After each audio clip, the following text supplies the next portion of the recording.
혜수가, 나도 곧 따라갈게.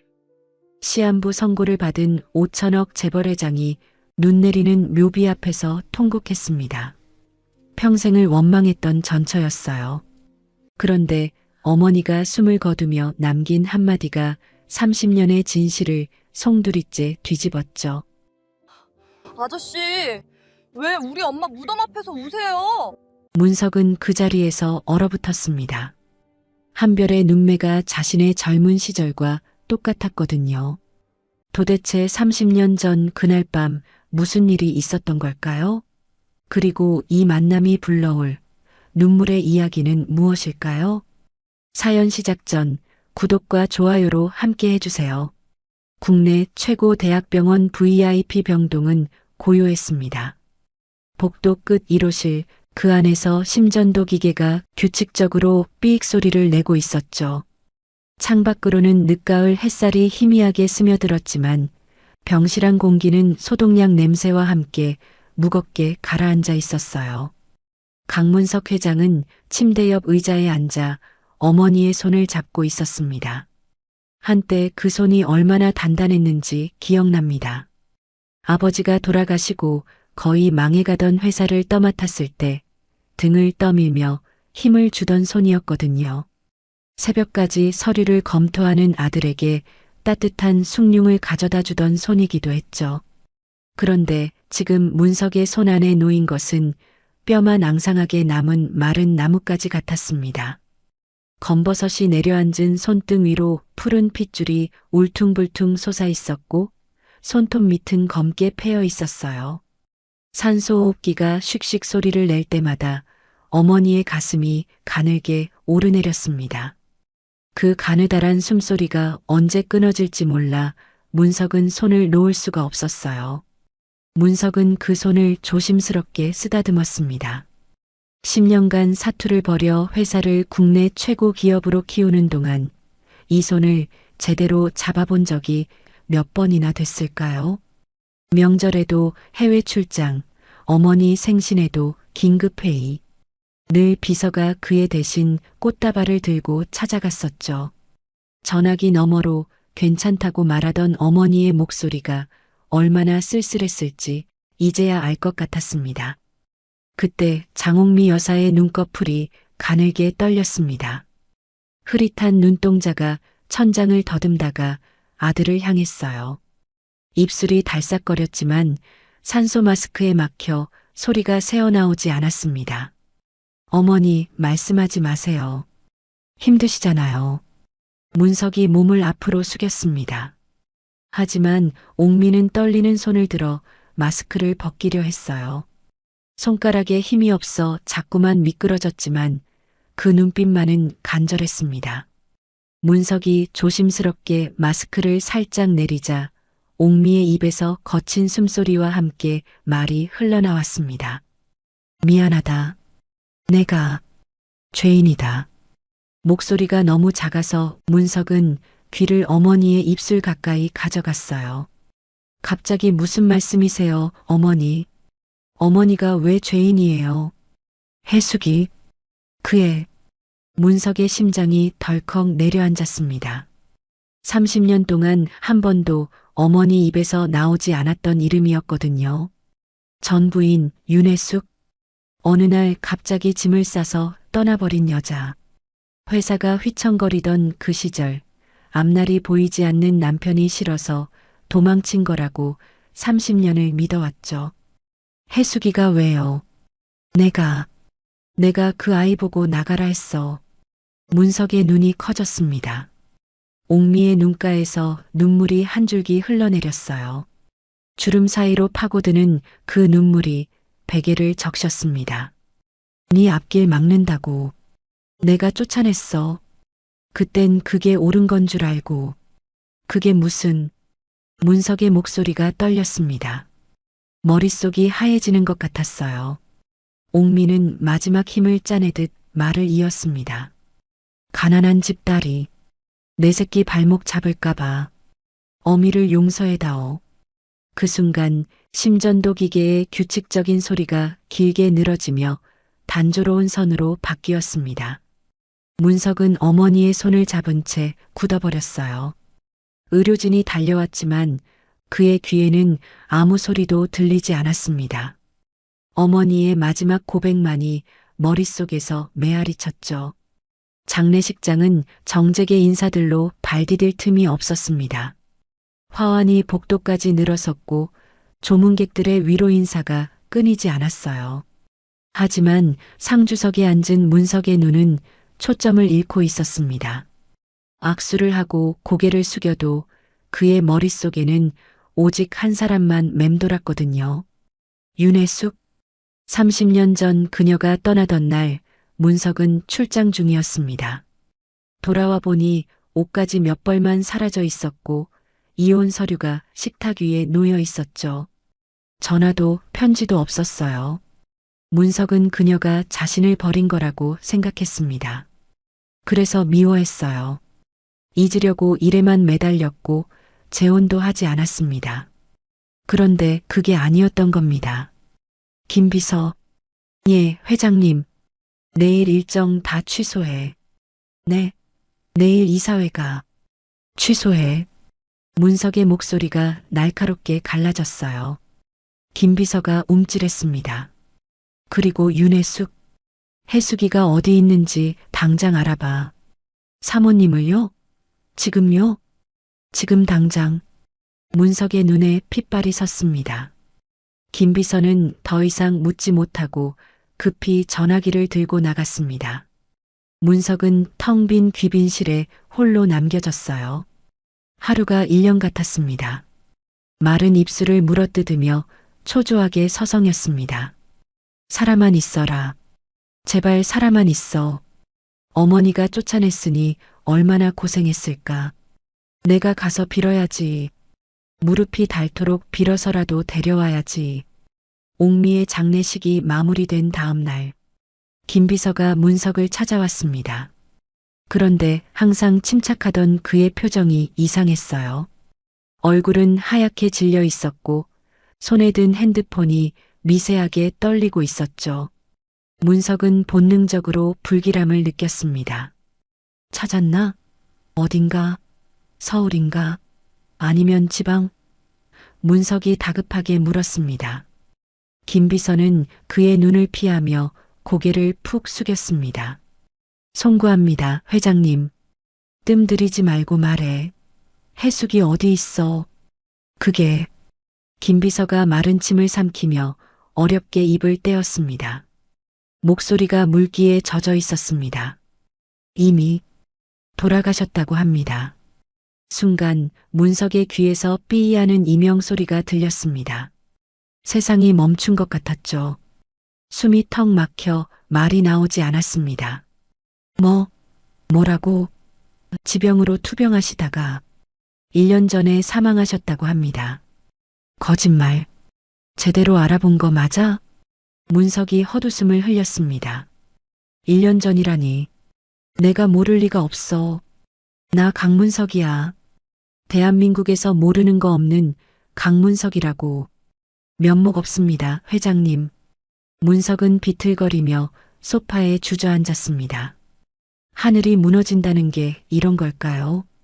30년을 미워했는데, 30년을 오해했는데, 이제야 진실을 알았는데 사죄할 기회조차 없다는 사실이 문석의 가슴을 난도질했습니다.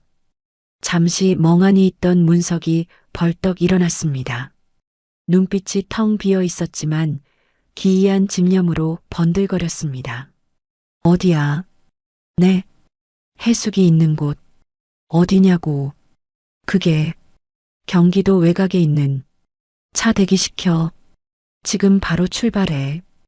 경기도 외곽의 공원묘지는 관리가 제대로 안 된 곳이었습니다. 바람이 불 때마다 마른 풀잎들이 서걱거리는 소리를 냈는데 마치 잊혀진 영혼들이 속삭이는 것 같았죠. 문석은 비틀거리는 다리를 이끌고 언덕을 올랐어요. 가슴이 답답했지만 멈출 수 없었습니다. 윤혜숙. 그 이름이 적힌 작은 비석 앞에 섰을 때 문석의 무릎이 꺾였습니다. 비석은 한없이 초라했어요. 이끼가 끼고 글씨가 희미해진 값싸 보이는 돌덩이였죠. 주변에는 조화 하나 없었고 봉분 위로는 잡초가 무성하게 자라 있었습니다. 문석은 그 자리에 주저앉아 통곡했어요. 65년 인생에서 이렇게 운 적이 없었습니다. 회사가 부도 직전까지 갔을 때도 아버지가 돌아가셨을 때도 이악 물고 버텼거든요. 하지만 지금은 참을 수가 없었습니다. 30년 동안 원망했던 여자가 사실은 쫓겨난 거였다니. 그 세월 동안 얼마나 힘들었을까요? 어떻게 살았을까요? 그때 인기척이 느껴졌어요. 문석이 황급히 양복 소매로 눈물을 훔치며 고개를 돌렸습니다. 낡은 패딩을 입은 젊은 여자가 남자아이를 업고 서 있었어요. 소매는 해지고 단추 하나가 떨어져 나간 자리에 실밥이 풀려 있었습니다. 여자의 손에는 조화가 들려 있었는데 문방구에서 1,000원에 팔 법한 싸구려 꽃처럼 보였죠.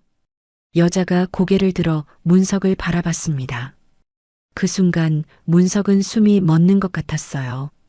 그녀의 눈매가 거울 속 자신의 젊은 시절과 닮아 있었거든요. 날카롭게 올라간 눈꼬리, 깊은 쌍꺼풀. 문석의 심장이 쿵 하고 내려앉았습니다. 엄마, 할아버지 왜 울어? 여자의 등에 엎인 아이가 물었습니다. 서너 살쯤 되어 보이는 남자아이였어요. 빨갛게 얼어있는 볼에 털모자 밑으로 까만 눈이 또롱또롱 빛났습니다. 여자가 경계하는 눈빛으로 문석에게 다가왔어요. 누구세요? 저희 어머니를 아시는 분이세요? 어머니. 그 호칭에 문석의 가슴이 덜컥 내려앉았습니다. 해숙의 딸이라면 해숙이 재혼해서 낳은 아이일 거라고 생각했어요. 나이가 25쯤 되어 보였거든요. 그런데 저 눈매는 뭐란 말입니까? 오래전에, 아주 오래전에 알던 사이였습니다. 문석은 떨리는 목소리를 간신히 가다듬으며 대답했어요. 자신이 해숙의 전 남편이라고 30년 전에 헤어진 사람이라고 차마 말할 수가 없었습니다. 그녀는 의아한 표정으로 문석의 고급 양복과 언덕 아래 세워진 외제차를 번갈아 봤어요. 그 시선이 따가웠습니다. 문석은 더 이상 그 자리에 있을 수가 없었어요. 해숙을 지키지 못했다는 죄책감이 목까지 차올랐거든요. 문석은 서둘러 등을 돌렸습니다. 비탈길을 내려오는 그의 등 뒤로 여자의 중얼거림이 들려왔어요. 1년 전 엄마 장례식 때도 안 온 사람이면 깊은 인연은 아니겠네. 그 말이 비수처럼 가슴에 꽂혔습니다. 차에 오른 문석은 갑자기 심장을 쥐어짜는 듯한 통증을 느꼈어요. 떨리는 손으로 양복 안주머니에서 약통을 꺼내 뚜껑을 열었습니다. 작은 알약 2개를 손바닥에 털어 급히 삼켰죠. 의사가 말했었습니다. 문석의 남은 생이 길어야 1년이라고요. 문석은 좌석에 등을 기대고 눈을 감았어요. 어머니의 마지막 고백과 방금 본 빛바랜 조화가 눈앞에서 겹쳐졌습니다. 그리고 자신의 눈매를 빼닮은 젊은 여자의 얼굴이 떠올랐죠. 문석의 심장은 알 수 없는 예감에 거칠게 뛰고 있었어요. 창밖으로 스쳐가는 가로수들이 흐릿하게 번져 보였습니다. 문석은 주먹을 꽉 쥐었어요. 손바닥에 손톱이 파고드는 것도 느끼지 못했습니다. 해숙이 잠든 차가운 땅 아래 내가 모르던 30년의 비밀이 묻혀 있는 것만 같았습니다. 마주친 순간 심장을 찔렀던 그 익숙한 눈빛이 자꾸만 문석의 발목을 잡고 있었습니다. 펜트하우스 현관문이 열렸습니다.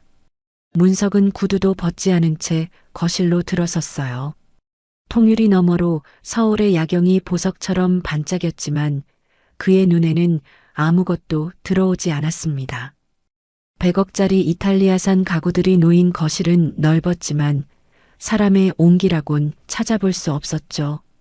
30년간 홀로 살아온 이 집이 오늘따라 유독 싸늘하게 느껴졌어요.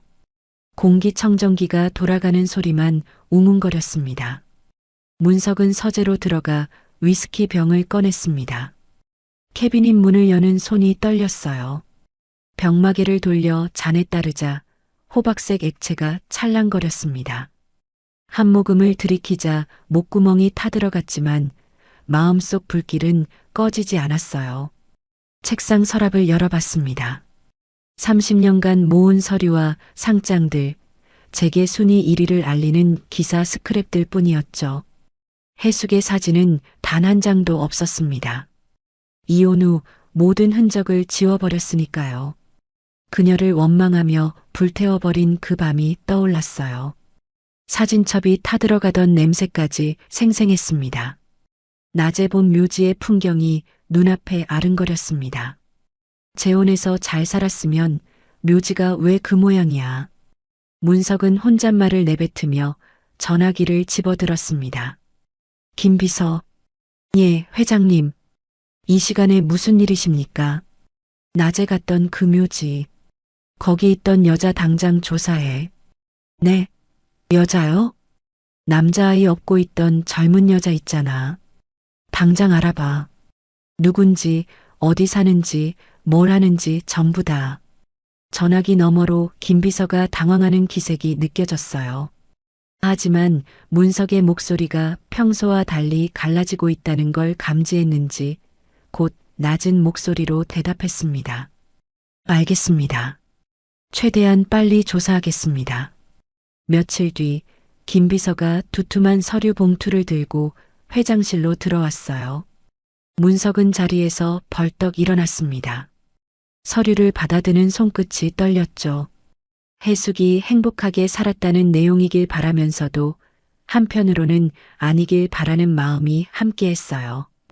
그녀가 행복했다면 다행이지만 그렇다면 자신은 완전히 잊힌 사람이 되는 거니까요. 첫 장을 넘기자 증명사진이 눈에 들어왔습니다. 묘지에서 본 그 여자였어요. 화장기 없는 얼굴, 입술 끝이 살짝 내려간 표정. 증명사진 속에서도 고단함이 묻어났습니다. 해숙이랑 똑같아. 아니, 나랑도. 문석의 손가락이 사진 속 여자의 눈매를 떨리며 훑쳤습니다. 부정할 수 없는 핏줄의 증거였습니다. 윤한별, 30세. 문석의 눈이 아래로 내려갔습니다. 가족관계란에서 시선이 멈췄어요. 부미상, 모 윤혜숙 사망. 문석의 눈동자가 흔들렸습니다. 급히 책상 위 달력을 끌어당겼어요. 30년 전 이혼 날짜를 떠올리며 손가락으로 날짜를 짚어갔습니다. 해숙이 떠난 게 그해 봄이었죠. 한별의 생년월일과 맞춰봤어요. 숫자가 맞았습니다.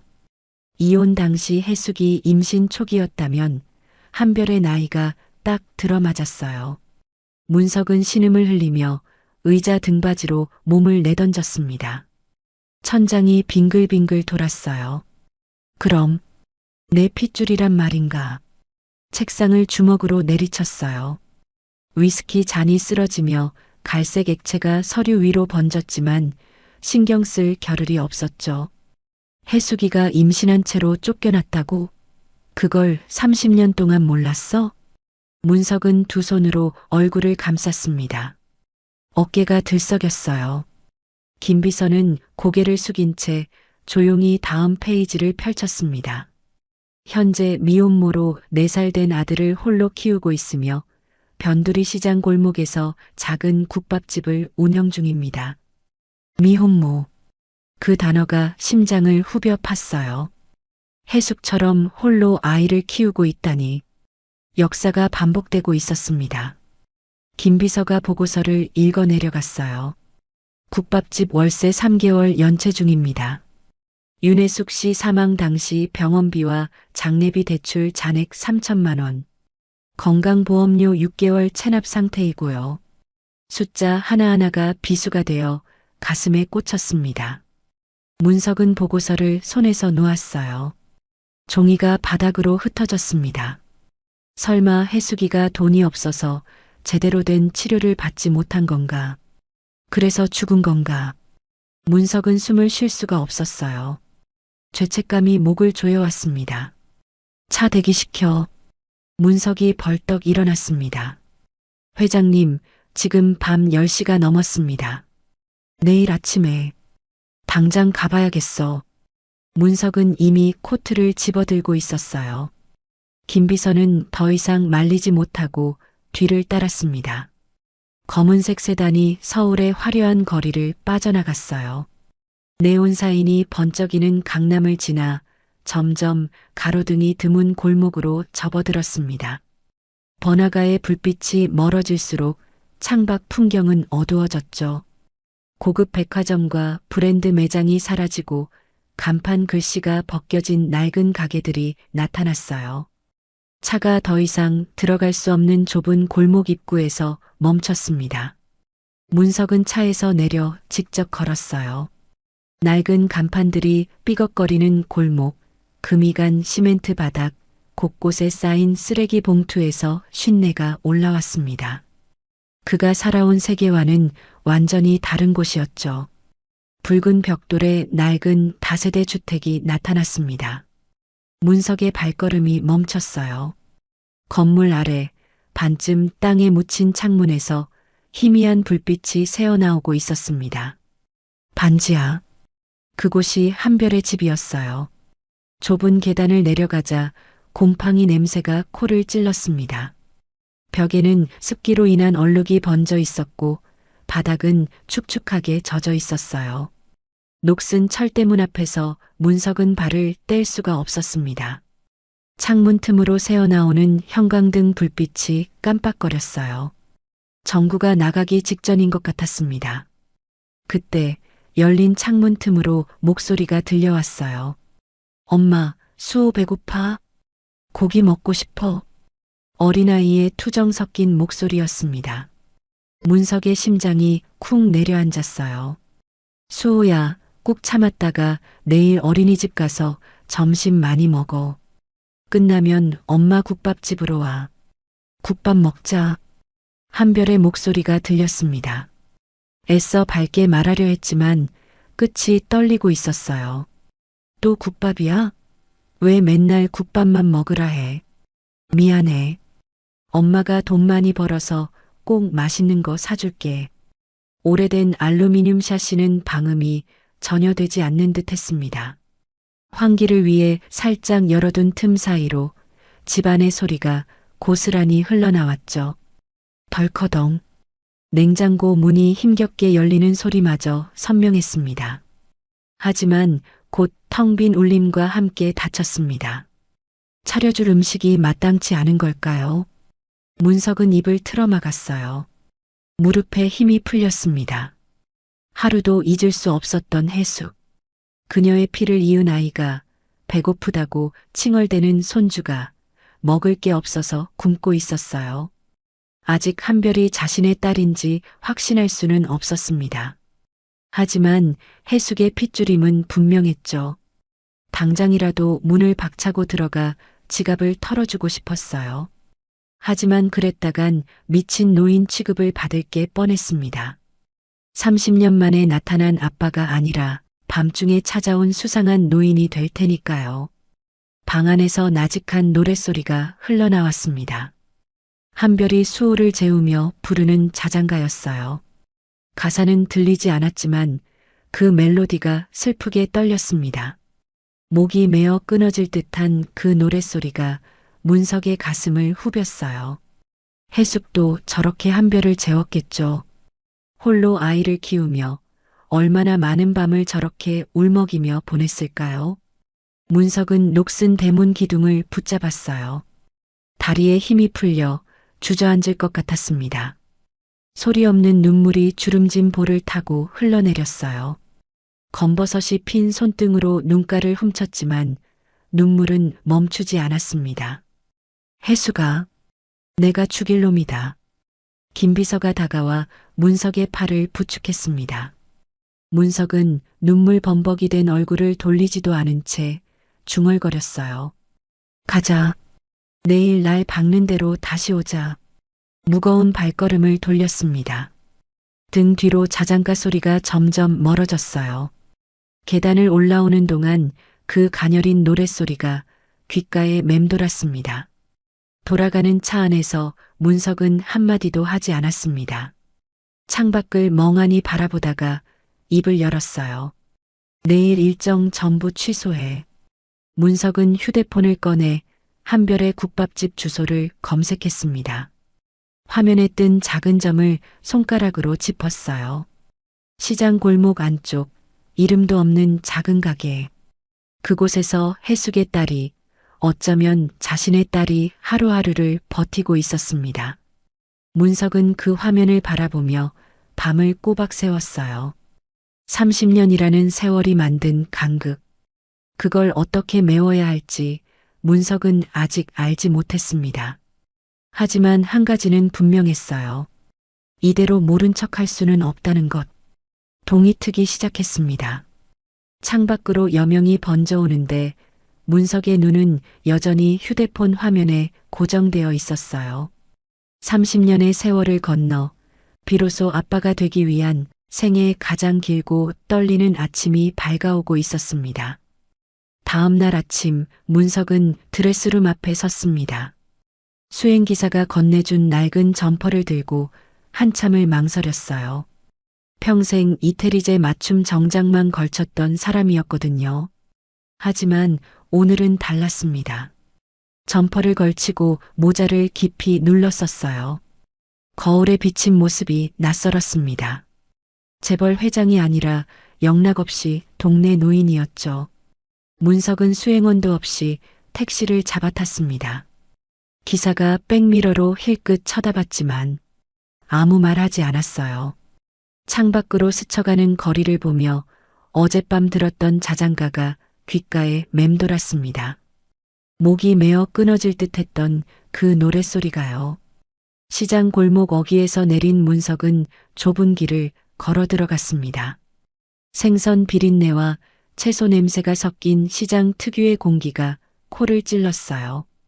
좌판에서 물건을 파는 상인들의 목소리가 웅성거렸습니다.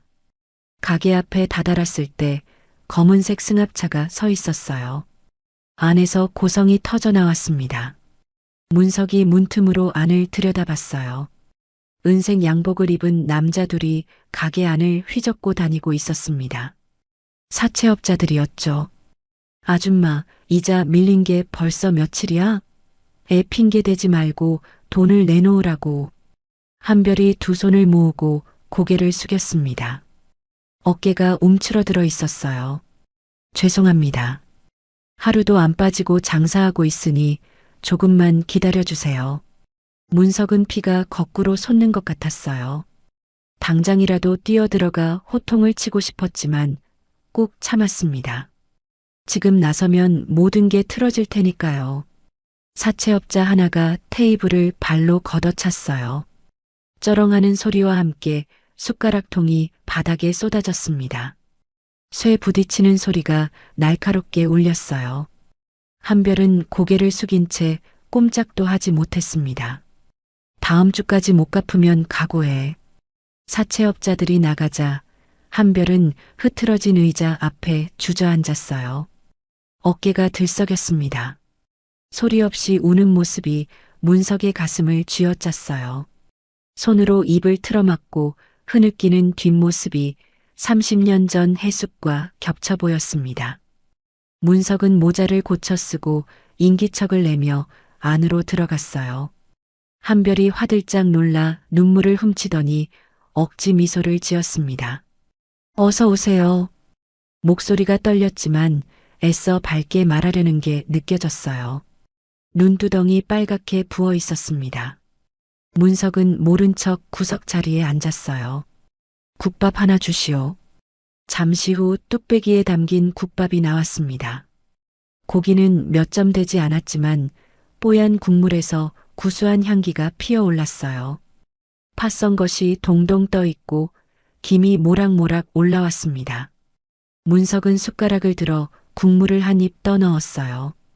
그 순간 숟가락질이 멈췄습니다. 30년 전 맛이었어요. 회사가 위기에 처해 은행 문턱이 닳도록 다니던 그 시절, 집에 돌아오면 해숙이 늘 끓여주던 그 국밥. 고기 살 돈이 없어서 사골만 고아 만들었지만 국물만은 진국이었죠. 여보, 고기는 많이 못 넣었어도 국물은 진국이야. 많이 먹어요. 해숙의 목소리가 환청처럼 귓가를 스쳤습니다. 앞치마를 두르고 웃던 그 얼굴이 눈앞에 아른거렸어요. 새벽부터 사골을 고아 만든 국물이라며 힘내라며 밥 공기에 밥을 수북이 퍼주던 손길. 문석은 고개를 숙여 국밥에 얼굴을 묻었습니다. 뜨거운 김이 올라와 눈가가 젖었는지 눈물이 흘러내리는 건지 알 수 없었어요. 어깨가 가늘게 떨렸습니다. 식사를 마치고 계산을 하려는데 한별이 앞치마를 벗으며 급히 밖으로 나갔어요. 브레이크 타임인 모양이었습니다. 문석도 조용히 뒤를 따랐죠. 근처 어린이집 앞이었어요. 하원 시간이라 아이들이 쏟아져 나오고 있었습니다. 수호가 엄마를 발견하고 환하게 웃으며 뛰어왔어요. 엄마. 그 순간 수호의 발이 돌부리에 걸렸습니다. 작은 몸이 앞으로 쏠렸어요. 한별보다 문석의 몸이 먼저 움직였습니다. 자신도 모르게 달려가 쓰러지는 수호를 받아 일으켰어요. 무릎에 묻은 흙을 손으로 털어주자 수호가 울음을 그치고 문석의 얼굴을 올려다봤습니다. 무덤 할아버지다. 할아버지. 그 단어가 문석의 심장을 관통했어요.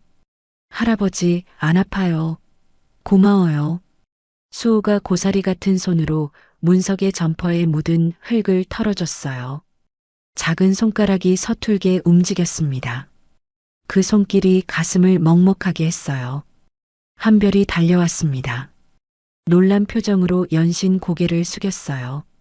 죄송합니다, 어르신. 다치신 데는 없으세요? 그런데 어르신이 여긴 어떻게?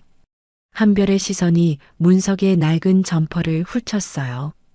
묘지에서 봤던 고급 양복과는 전혀 달랐죠. 한별의 눈에 걱정이 어렸습니다.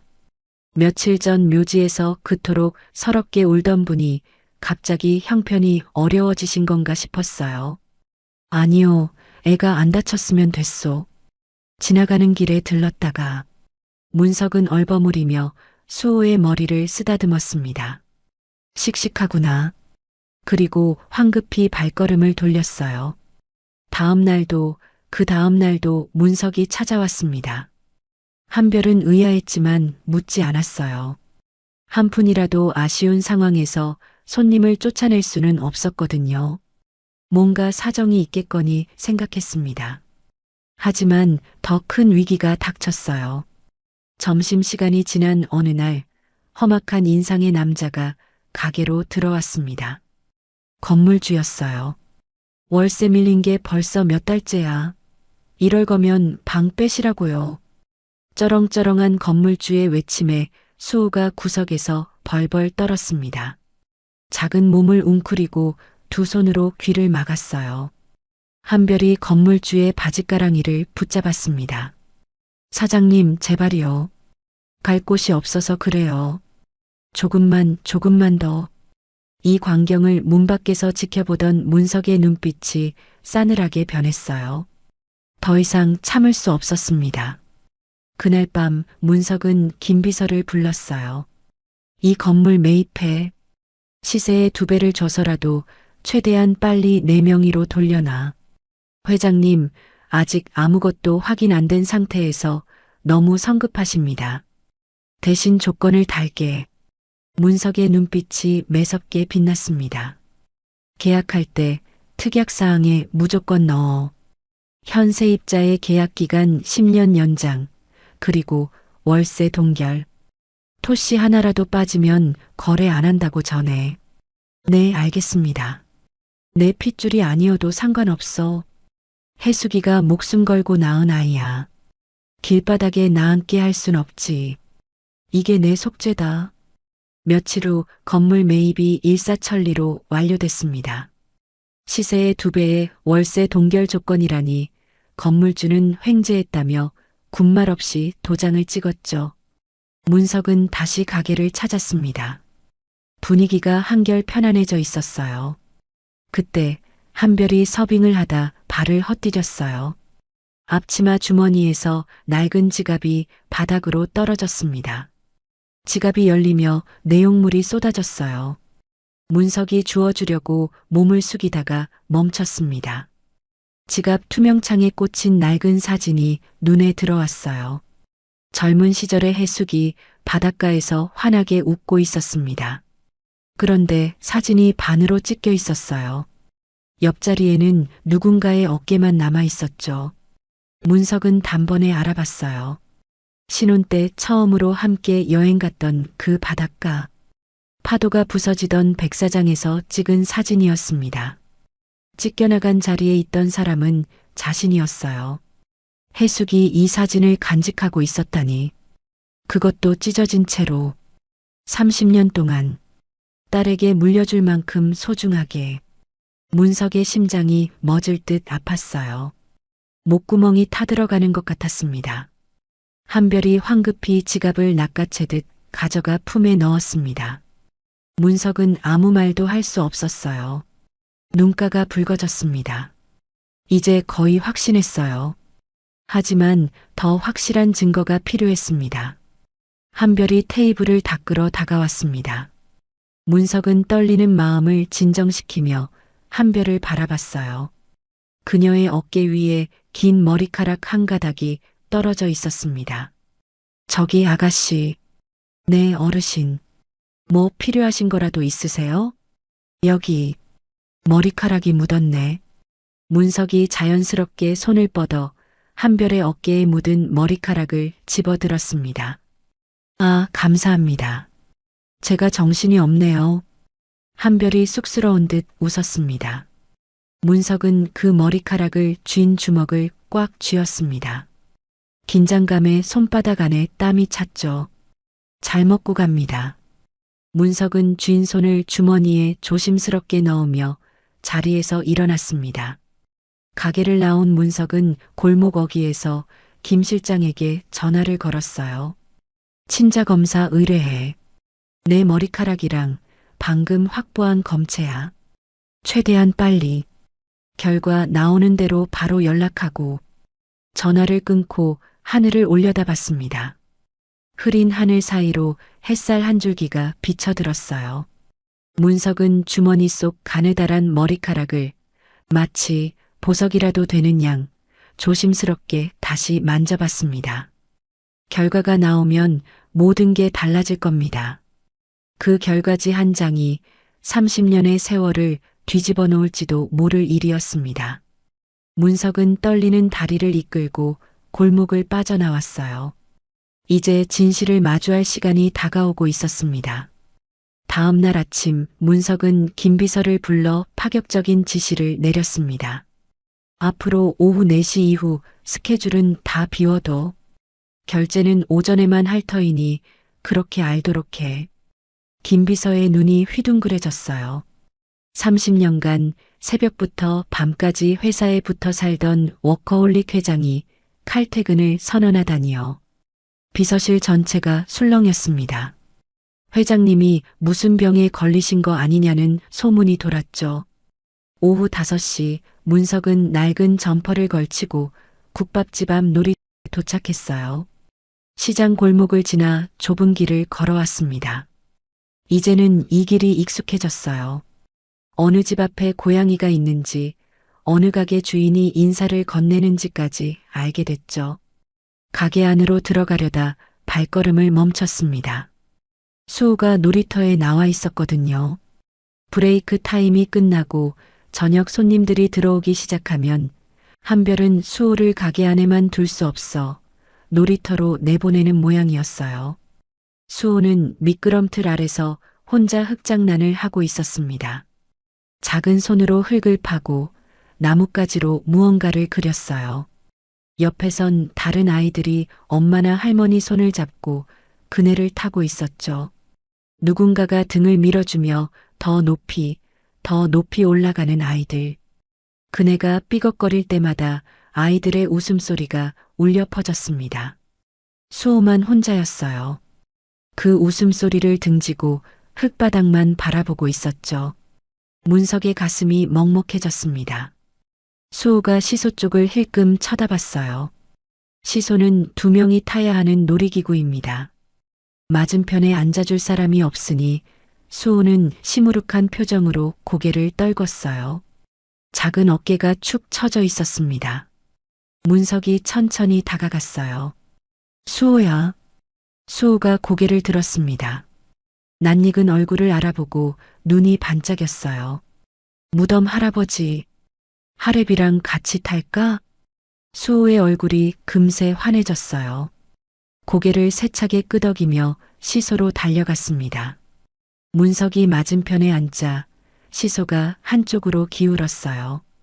65세 재벌 회장과 4살 꼬마의 몸무게 차이가 컸거든요. 문석은 살짝 엉덩이를 들어 균형을 맞췄습니다. 자, 간다. 으라차. 문석이 기압을 넣으며 시소를 밀었어요. 쿵. 수호의 몸이 하늘로 솟았습니다. 수호의 웃음소리가 놀이터에 퍼졌어요. 쿵, 쿵. 시소가 오르내릴 때마다 수호는 2 팔을 벌리며 깔깔거렸습니다. 바람이 수호의 머리카락을 날렸어요. 햇살이 아이의 웃는 얼굴을 비쳤습니다. 하늘까지 날아보자. 문석이 소리쳤어요. 평생 이 사회에서 냉철한 목소리만 내던 사람이었습니다. 수백억 원짜리 계약서 앞에서도 미동 없던 사람이 4살 꼬마와 시소를 타며 기합을 넣다니요. 문석의 입가에도 맑은 미소가 번졌어요. 주름 사이로 처음 보는 표정이었습니다. 할아버지, 더 높이. 한참을 신나게 타던 그때였습니다. 시소에서 내려온 수호가 갑자기 가슴을 움켜쥐었어요. 헉! 헉! 수호의 웃음소리가 뚝 끊겼습니다. 작은 입술이 파랗게 질린 채 가쁜 숨을 몰아쉬었어요. 문석이 놀라서 달려갔습니다. 수호야, 왜 그러니? 문석이 수호의 등을 황급히 두드렸습니다. 수호는 가슴을 콩콩 치며 힘겨워했어요. 그 모습에 문석의 등골이 서늘해졌습니다. 낯설지 않은 모습이었거든요. 자신이 젊었을 때 조금만 무리하면 심장이 조여오던 그 증상과 너무나 흡사했습니다. 설마, 아니겠지. 내 병까지 닮았을 리가 없어. 다행히 잠시 후 수호의 호흡이 돌아왔습니다. 이제 괜찮다. 수호는 언제 그랬냐는 듯 다시 해맑게 웃었어요. 하지만 문석의 시선은 여전히 불안하게 수호의 가슴팍에 머물렀습니다. 그때 한별이 가게에서 나와 이쪽으로 뛰어왔습니다. 어르신, 또 오셨네요? 한별이 달려왔어요. 얼굴에 미안함이 가득했습니다. 죄송해요. 애가 폐를 끼쳤죠? 바쁘실 텐데. 문석은 불안한 마음을 감추고 땀을 닦으며 손사래를 쳤어요. 아니에요. 늙은이가 심심해서 그럽니다. 이 녀석 덕분에 내가 더 즐거워요. 그날 이후 문석은 오후 5시면 어김없이 놀이터에 나타났습니다. 동네 사람들은 그를 은퇴한 백수 할아버지로 알았어요. 낡은 점퍼에 모자를 눌러 쓴 노인이 매일 놀이터에서 아이와 노는 모습, 누가 봐도 평범한 동네 할아버지였죠. 재계 1위 기업의 회장이라고는 상상도 못할 모습이었습니다. 어느 날 저녁 수호가 놀이터 구석 흙바닥에 나뭇가지로 그림을 그리기 시작했어요. 문석은 벤치에 앉아 지켜봤습니다. 노을이 지는 하늘 아래 수호의 작은 등이 웅크리고 있었어요. 큰 동그라미 하나를 그렸습니다. 수호가 중얼거렸어요. 엄마. 그 옆에 작은 동그라미를 그렸습니다. 수호. 그리고 멈췄어요. 나뭇가지를 든 채 빈 공간을 바라봤습니다. 다른 친구들 그림에는 아빠도 있고 할머니도 있고 할아버지도 있었죠. 수호에겐 없었어요. 수호는 빈 공간을 나뭇가지로 톡톡 치기만 했습니다. 그리지 못하고 망설이는 작은 손이 바들바들 떨렸어요. 문석의 가슴이 미어졌습니다. 자리에서 일어나 수호 옆에 쭈그리고 앉았어요. 수호야, 왜 안 그리고 있냐? 여기 누가 더 있었으면 좋겠냐? 수호가 작은 목소리로 대답했어요. 고개를 숙인 채였습니다. 응. 할머니는 죽었고, 아빠도 없고, 할아버지도 없어. 문석은 울컥 치밀어 오르는 것을 꾹 눌렀습니다. 목이 메었지만 애써 평온한 목소리를 냈어요. 그럼 여기 하래비가 서 있어도 될까? 수호가 눈을 동그랗게 떴어요. 그리고 세차게 고개를 끄덕였습니다. 응, 좋아. 문석은 수호에게서 나뭇가지를 받아들었어요. 떨리는 손으로 수호 그림 옆에 투박한 막대기 사람을 그렸습니다. 동그란 머리, 긴 팔다리. 어릴 때 그림 숙제조차 해본 적 없는 손이라 서툴렀어요. 그리고 수호의 작은 동그라미와 자신의 그림 사이에 선을 그어 손을 이어줬습니다. 선이 삐뚤빼뚤했지만 두 그림은 분명히 연결되어 있었어요. 와! 수호가 환호성을 질렀습니다. 우리 할아버지다. 이제 수호도 할아버지 있다.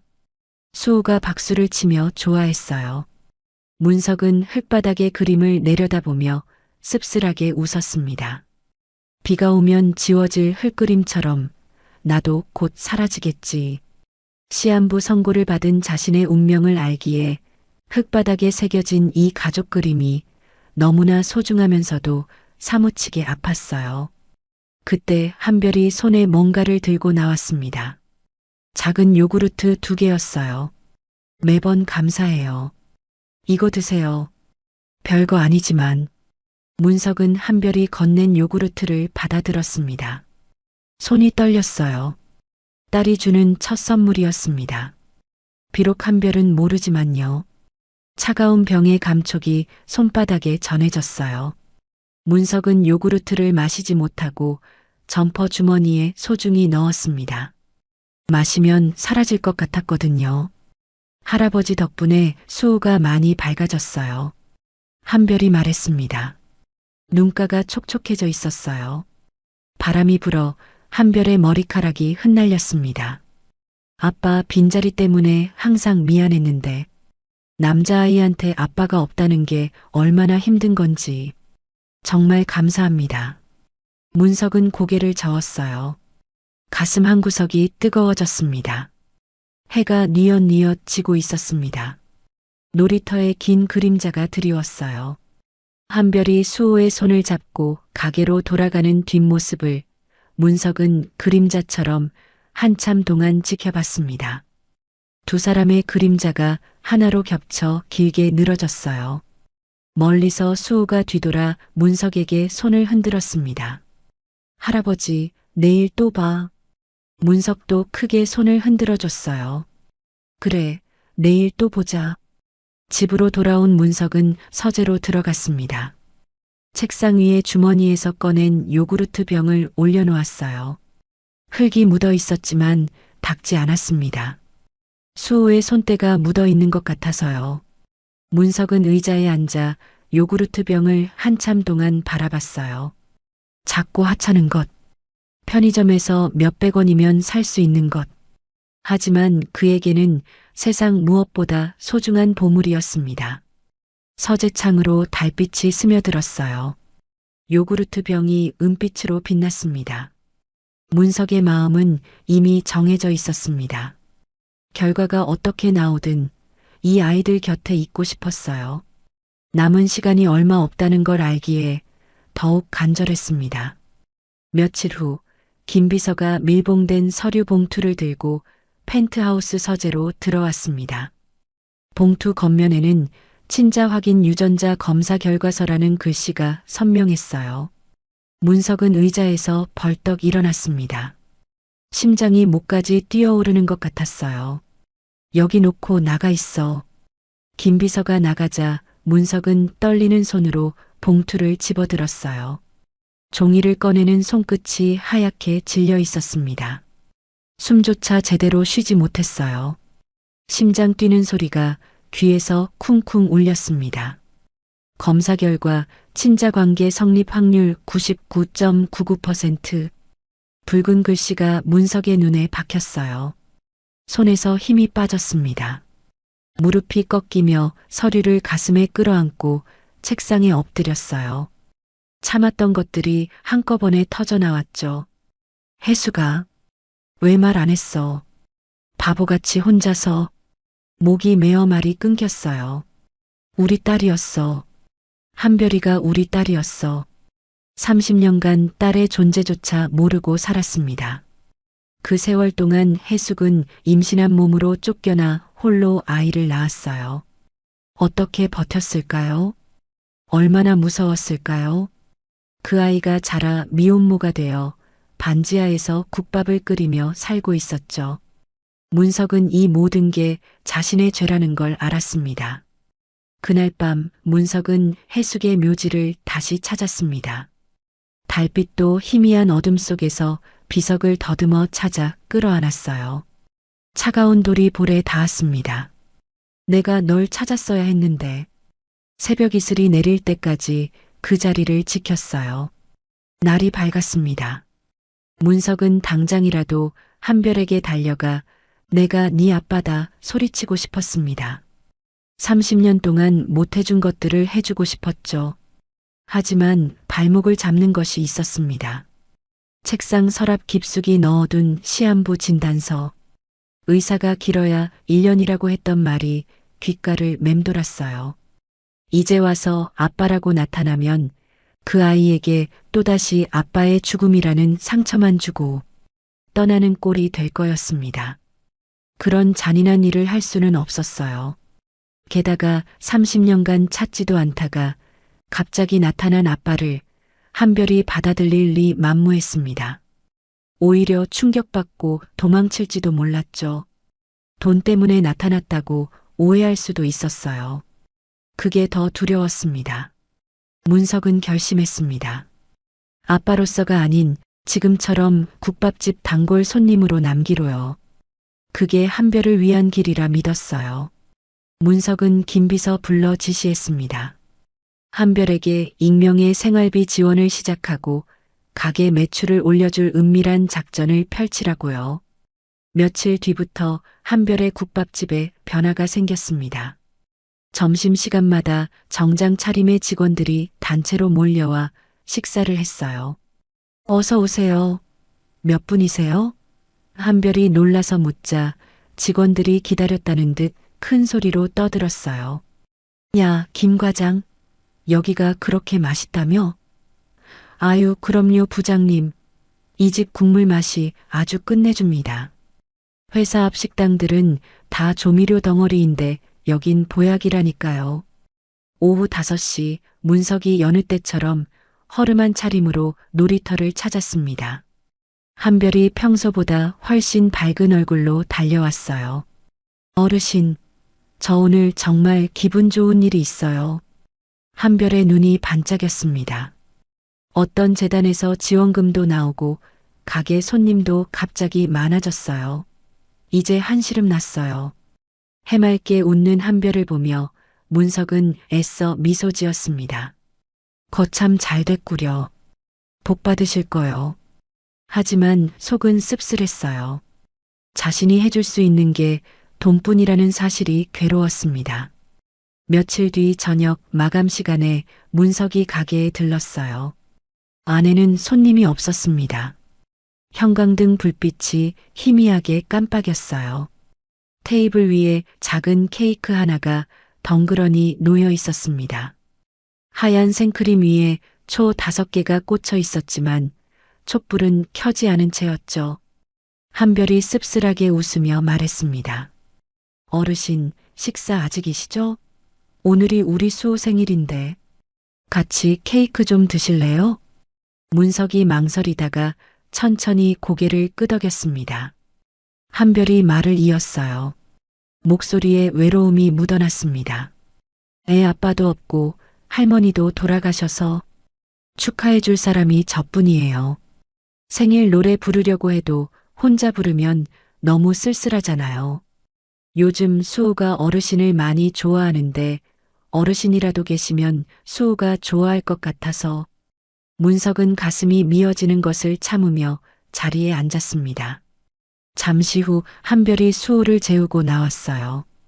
피곤했는지 수호는 케이크도 한 입밖에 못 먹고 잠들었다고 했습니다. 한별이 소주 2병을 꺼내왔어요. 문석에게 한 잔 따라주며 말했습니다. 어르신, 한 잔 하실래요? 문석이 조심스럽게 물었어요. 수호 아버지는 어떤 사람이었소? 한별이 쓴웃음을 지었습니다.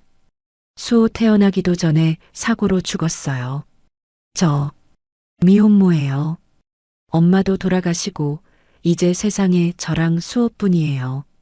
문석이 안타까움에 물었어요. 아버지는 안 계시고? 그 순간 한별의 표정이 차갑게 굳었습니다. 손에 든 술잔을 꽉 쥐었어요. 손가락 마디가 하얘졌습니다. 그 사람은 우리한테 없는 사람이에요. 아니, 죽은 사람보다 더 나쁜 사람이에요. 한별의 목소리가 떨렸습니다. 어릴 땐 아빠가 너무 미웠어요. 엄마가 그렇게 고생하는데 코빼기도 안 비치고 한 번도요. 단 한 번도. 한별이 술을 한 모금 들이켰어요. 목이 메는 것 같았습니다. 엄마가 돌아가시기 전날 밤이었어요. 젊었을 때 사진을 보면서 우시는 걸 봤어요. 반쪽짜리 사진이요. 누군가를 찢어낸 사진. 그 사진을 가슴에 품고 우시더라고요.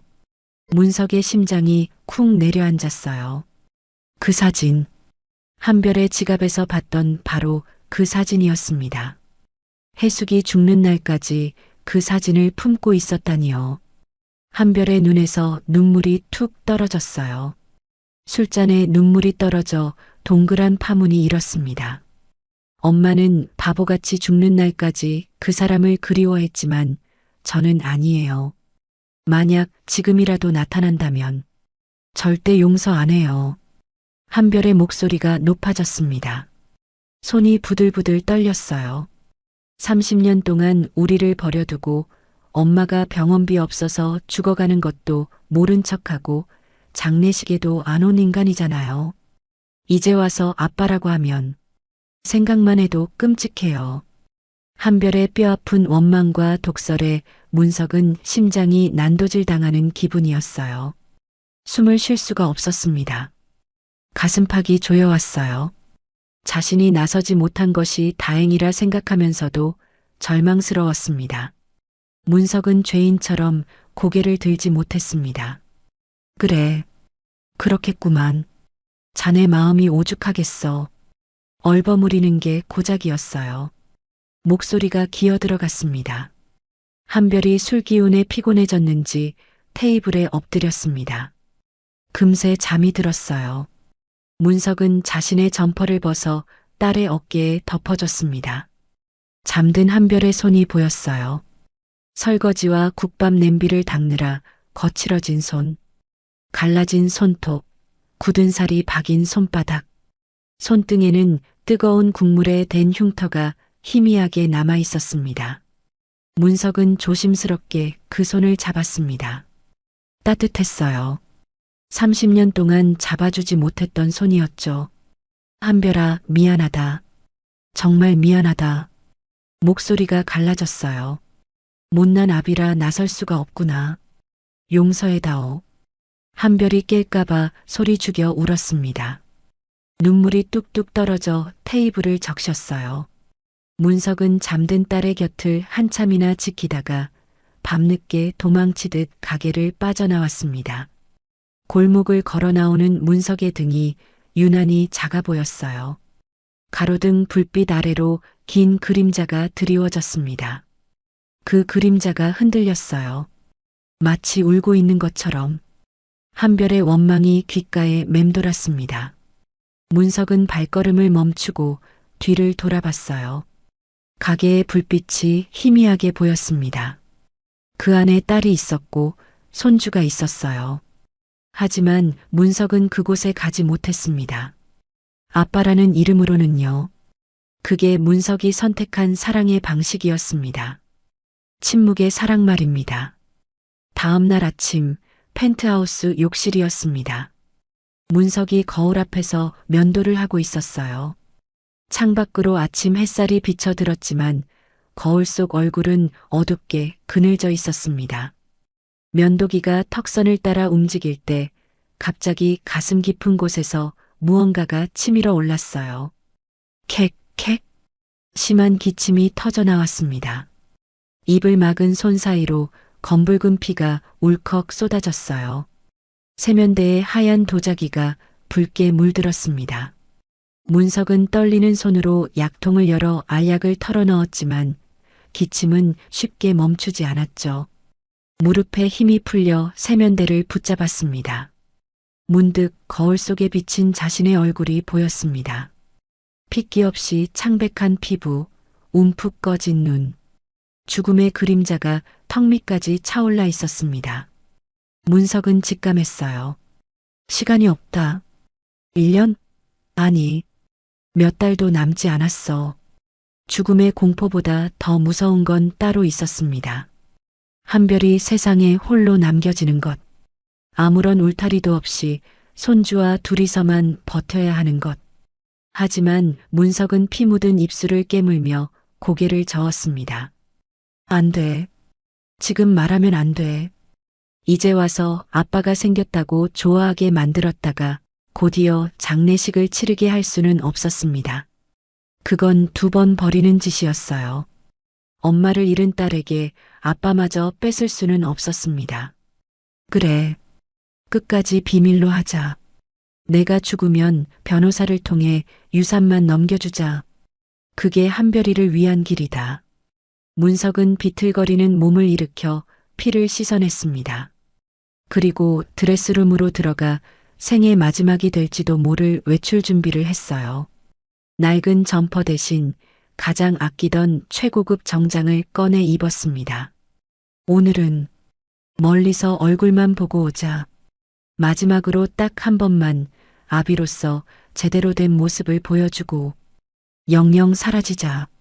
문석은 그렇게 슬픈 결심을 하고 집을 나섰습니다. 자신이 곧 마주할 폭풍은 꿈에도 모른 채요.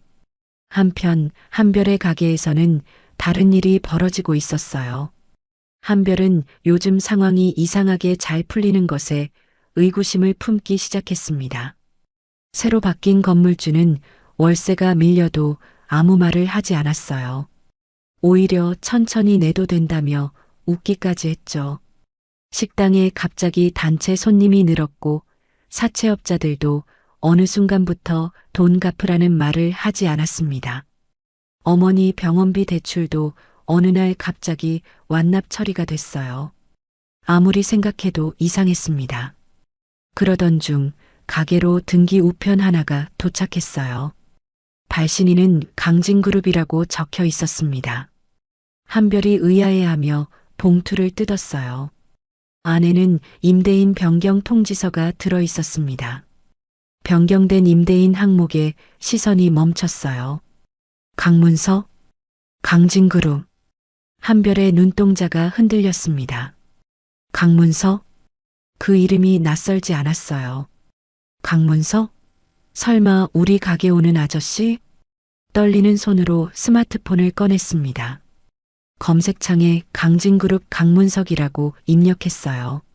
순식간에 액정 가득 사진이 떴습니다. 근엄한 표정의 재벌 회장, 수천억 자산가, 그 아저씨였습니다. 낡은 점퍼를 입고 수호와 시소를 타던 그 어르신.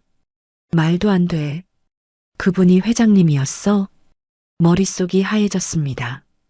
재계 1위 회장이 왜 자신의 가게에 와서 국밥을 먹고 아이와 놀아줬을까요?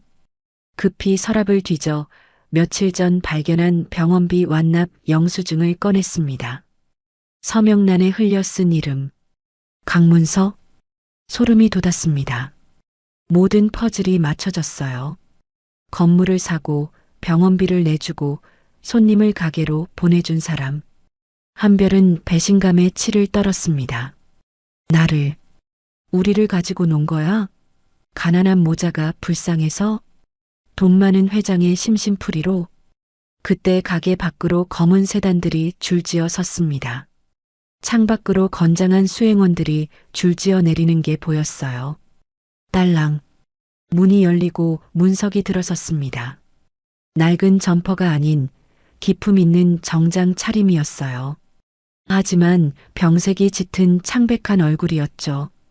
문석은 마지막 작별 인사를 하러 온 것이었지만 한별의 눈에는 기만으로밖에 보이지 않았습니다. 가게 안에 숨막히는 정적이 흘렀습니다. 문석이 한별의 싸늘한 눈빛에 멈칫했어요. 한별아.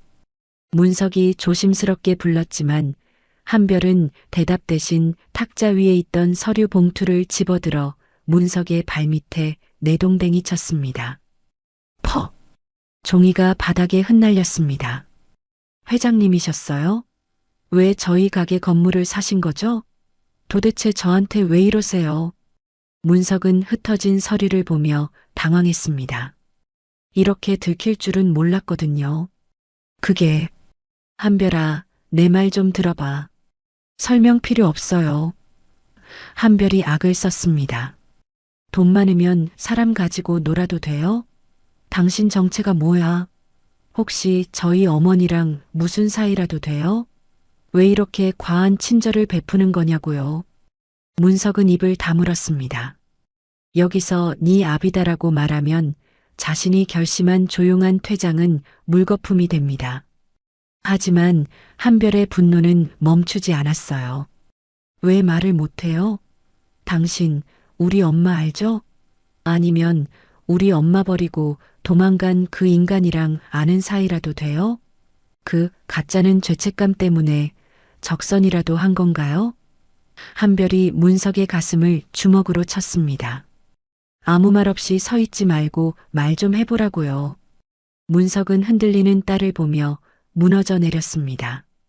더 이상 숨길 수가 없었어요. 문득 용서받을 수 없는 미움을 받더라도 진실을 말해야겠다는 결심이 섰습니다. 그래, 안다. 그의 목소리가 떨렸습니다. 내가 네 아비다. 가게 안에 정적이 흘렀습니다. 냉장고 모터 소리만 윙윙거렸어요. 한별은 뒷걸음질 치며 벽에 부딪혔습니다. 거짓말. 거짓말하지 마세요. 문석이 품에서 구겨진 친자 확인 결과서를 꺼내 보였습니다. 내가 널 너무 늦게 찾았어. 정말 미안하다. 한별의 눈빛이 충격에서 경멸로 그리고 걷잡을 수 없는 분노로 바뀌었습니다. 당신이었어? 우리 엄마 그 차가운 방에서 평생 그리워하다 죽게 만든 사람이 당신이었다고? 한별아, 나는 정말 몰랐어. 몰랐다고요? 그게 면죄부가 될 줄 아세요? 몰랐다는 말이 더 잔인한 거 알아요? 한별의 목소리가 높아졌습니다. 눈에서 눈물이 쏟아졌어요. 30년간 쌓인 원망이 한꺼번에 터져나왔습니다. 그녀가 소리를 질렀습니다. 엄마가 새벽부터 밤까지 일해도 병원비 한 번을 제대로 못 냈어요. 겨울에 보일러도 못 틀고 낡아빠진 솜니불 속에서 벌벌 떨었다고요. 그때 당신은 뭐 했어요? 난 모르는 일이다. 그 한마디로 덮을 수 있는 일이 아니라고요. 한별의 손이 부들부들 떨렸습니다. 당신 돈으로 한 모든 것들 다 필요 없어요. 아니, 역겨워요. 돈으로 사람 마음까지 살 수 있을 줄 알았어요? 한별이 문석을 거칠게 밀쳐냈습니다. 병약한 문석은 힘없이 밀려나면서도 딸의 팔을 잡으려 애썼어요. 한별아, 제발. 내가 다 갚으마. 남은 인생 다 바쳐서. 이거 나요. 한별이 팔을 뿌리쳤습니다. 그때 문석이 처음으로 소리를 질렀습니다. 핏대선 목소리였어요. 아니, 그것은 변명이 아닌 절규였습니다. 돈? 그래. 돈지랄이라고 욕해도 좋다. 하지만 그렇게라도 안 하면, 그렇게라도 널 안 도우면 내가 미쳐버릴 것 같아서 그랬어. 한별이 멈칫했습니다. 문석의 눈에서 굵은 눈물이 흘러내렸어요. 내 새끼가 밥을 굶는데, 내 손주놈이 고기가 먹고 싶어 우는데, 애비된 놈이 하랩이 된 놈이 그걸 보고만 있으란 말이냐. 천벌을 받아도 좋으니 제발 밥이라도 배불리 먹이고 싶었다. 문석의 절규가 가게 안을 울렸습니다. 진심이 담긴 피 끓는 외침이었어요. 하지만 한별의 상처는 생각보다 깊었습니다. 그렇게 밥 먹이고 싶었으면 엄마 살아있을 때 왔어야죠. 병원비 없어서 퇴원할 수밖에 없었을 때 왔어야죠. 한별이 문석을 밖으로 떠밀었습니다. 당신 동정 따위 필요 없으니까 당장 나가요. 나가시라고요. 문석은 쫓겨나듯 가게 밖으로 밀려났습니다.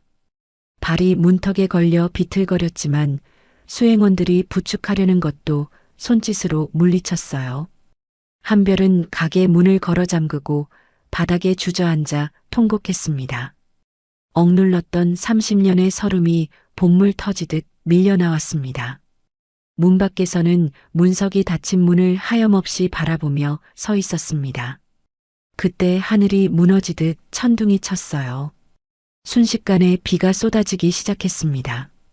마치 두 사람의 찢어진 마음처럼요. 수행원이 우산을 펼쳐 다가왔지만 문석은 고개를 저었습니다. 빗물이 수천만 원짜리 정장을 적셨습니다. 머리카락이 이마에 달라붙고 주름진 얼굴을 타고 빗물인지 눈물인지 모를 것이 흘러내렸습니다. 혜수가, 내가 죄인이다. 용서해다오. 문석은 쏟아지는 빗속에서 꼼짝도 하지 않았습니다. 몸이 으슬으슬 떨려왔지만 이 차가운 비라도 맞아야 불타는 속죄의 마음을 식힐 수 있을 것만 같았죠. 그렇게 아비와 딸로서의 첫 만남은 차가운 빗줄기 속에 잠겨버렸습니다. 다음 날 아침이었습니다. 한별은 퉁퉁 부은 눈으로 가게 문을 열었어요. 밤새 울다 지쳐 잠이 든 탓에 눈꺼풀이 무거웠습니다. 머리가 지끈거렸어요. 문 앞을 살펴봤습니다. 문석은 이미 떠나고 없었어요. 젖은 바닥에 발자국만 희미하게 남아 있었죠. 밤새 그 자리에 서 있었던 흔적이었습니다. 나중에 안사실이지만 문석은 새벽녘 탈진에 쓰러지기 직전에 비서에게 실려갔다고 했습니다. 칠순을 바라보는 병든 노인이 차가운 밤비를 온몸으로 받아냈으니 무사할 리 없었겠죠. 복잡한 심경을 뒤로하고 한별은 평소처럼 장사를 시작했어요. 국물을 끓이고 밥을 안치고 반찬을 준비했습니다. 손은 바쁘게 움직였지만 머릿속은 어지러웠어요. 아빠라니, 그 사람이 아빠라니, 30년 동안 원망했던 그 사람이 바로 옆에 있었다니요. 점심 장사를 마치고 어린이집에서 수호를 데려왔습니다. 그런데 수호의 안색이 유난히 창백했어요. 평소 같으면 할아버지 왔나 하며 뛰어다닐 아이가 축 처져 있었습니다. 이마에 손을 대봤지만 열은 없었어요. 수호야, 어디 아파? 엄마 가슴이 쿵쿵하고 아파. 수호가 작은 손으로 가슴을 부여잡았어요. 한별은 체한 건가 싶어 수호의 등을 토닥여줬습니다.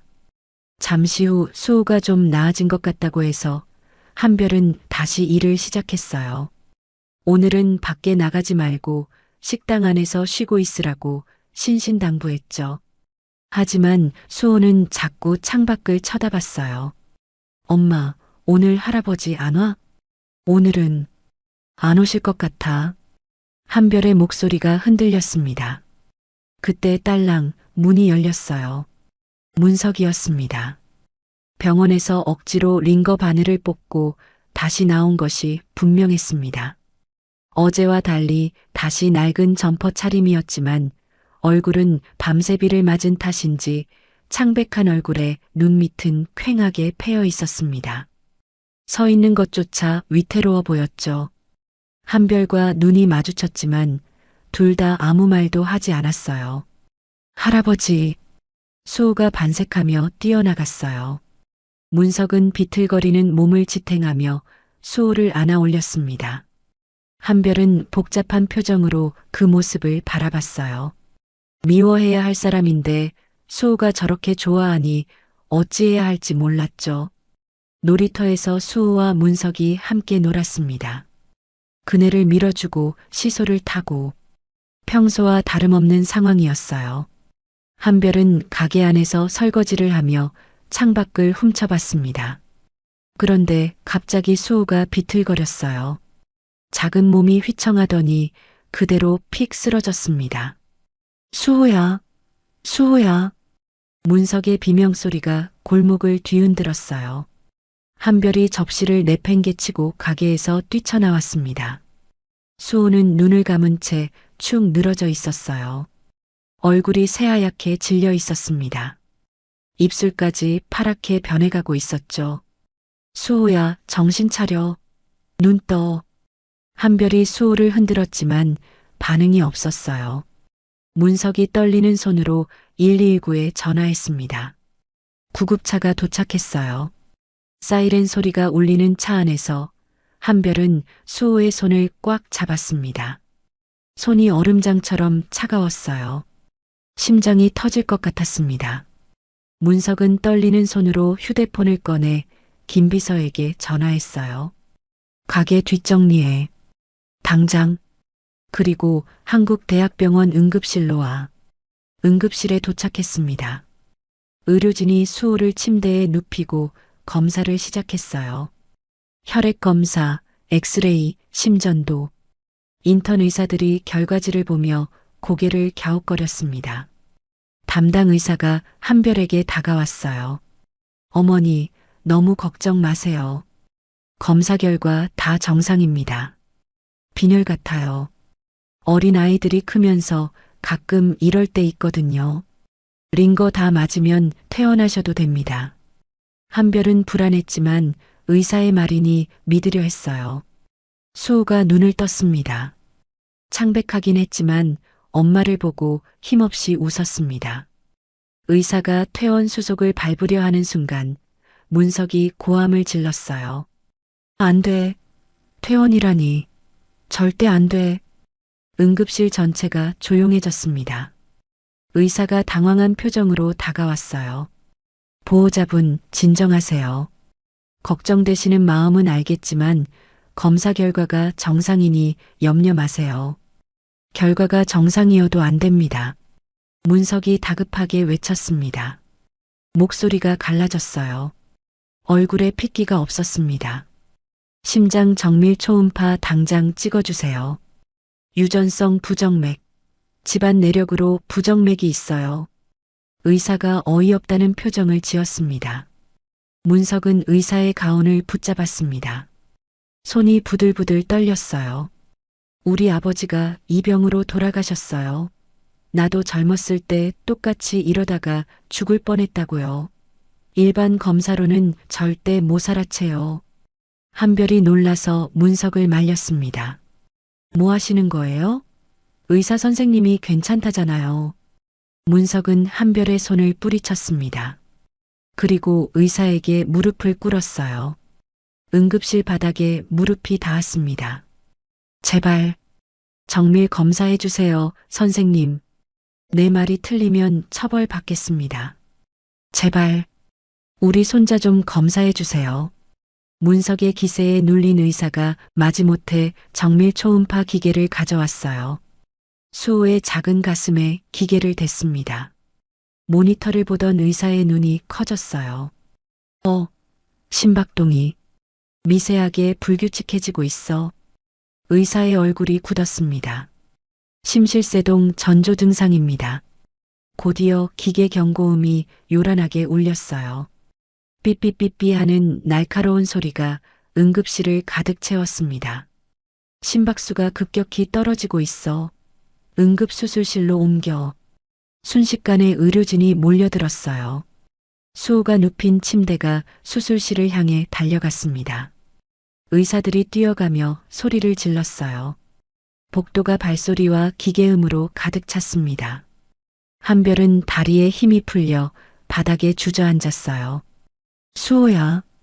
한별이 수술실로 함께 들어가려 했지만 간호사가 막았습니다. 보호자는 들어갈 수 없다고요. 한별은 바닥에 엎드려 울었어요. 문석이 한별을 일으켜 세웠습니다. 두 사람은 수술실 앞으로 걸어갔어요. 붉은 등이 켜진 수술실을 바라보며 한별은 넋이 나간 채 바닥에 앉아 있었습니다. 눈물도 나오지 않았어요. 너무 무서워서 몸이 굳어버렸습니다. 수호가 태어나고 처음으로 느끼는 공포였습니다. 이 아이마저 잃으면 정말 혼자가 되는 거예요. 문석은 벽에 기대어 두 손을 모았어요. 입술이 파르르 떨렸습니다. 평생 무릎 꿇어본 적 없는 사람이 병원 바닥에서 기도했어요. 제발 내 목숨을 가져가고 저 아이는 살려주세요. 제발 이 늙은 놈 대신 저 아이를 살려주세요. 1시간이 지났습니다. 한별과 문석은 한마디도 나누지 않았습니다. 함께 아이를 걱정하면서도 아직 서로를 어떻게 대해야 할지 몰랐거든요. 드디어 수술실 등이 꺼졌습니다. 문이 열리고 집도이가 나왔어요. 땀범벅이 된 얼굴이었죠. 천만다행입니다. 의사가 마스크를 내리며 말했어요. 보호자분 말씀이 아니었다면 큰일 날 뻔했습니다. 일반 검사로는 절대 안 잡히는 희귀한 케이스예요. 회장님이 이 아이를 살리셨습니다. 한별이 멍하니 문석을 올려다봤어요. 문석은 안도감에 다리가 풀려 휘청거렸습니다. 쿨러. 참았던 기침이 터져 나왔습니다. 문석이 급히 손수건으로 입을 막았지만 하얀 손수건 위로 붉은 선혈이 배어 나왔어요.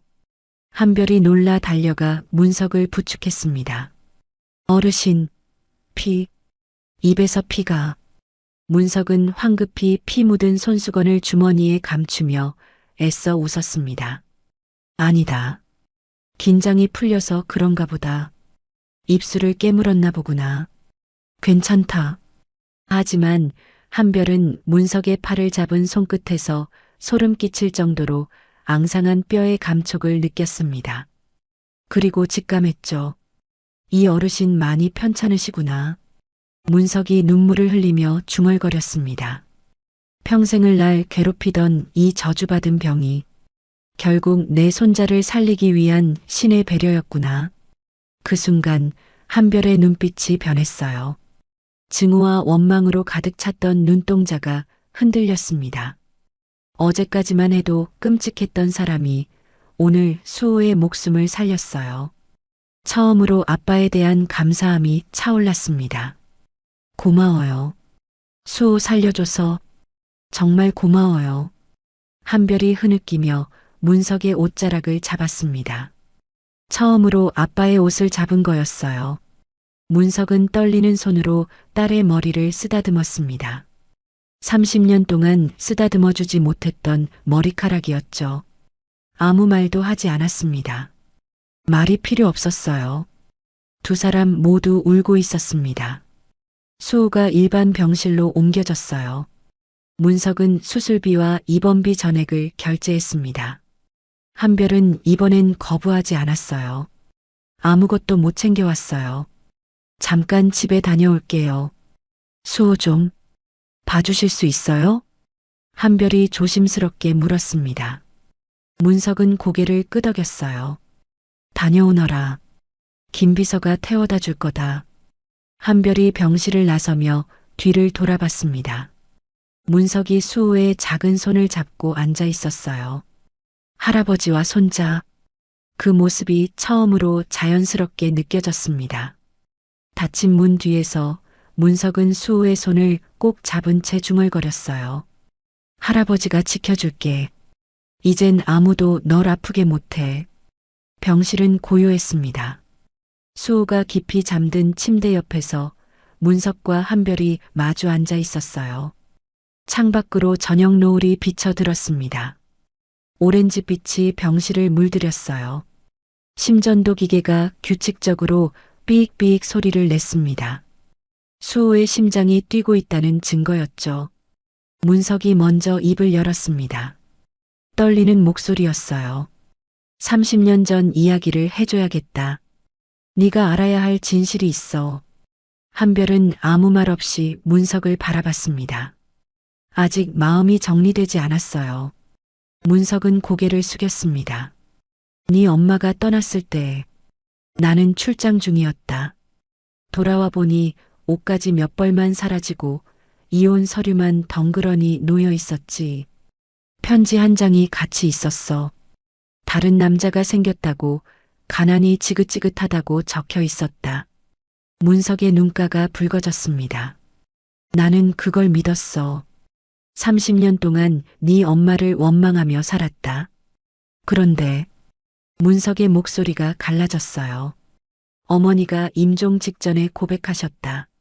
네 할머니가 해숙을 쫓아냈다는 걸.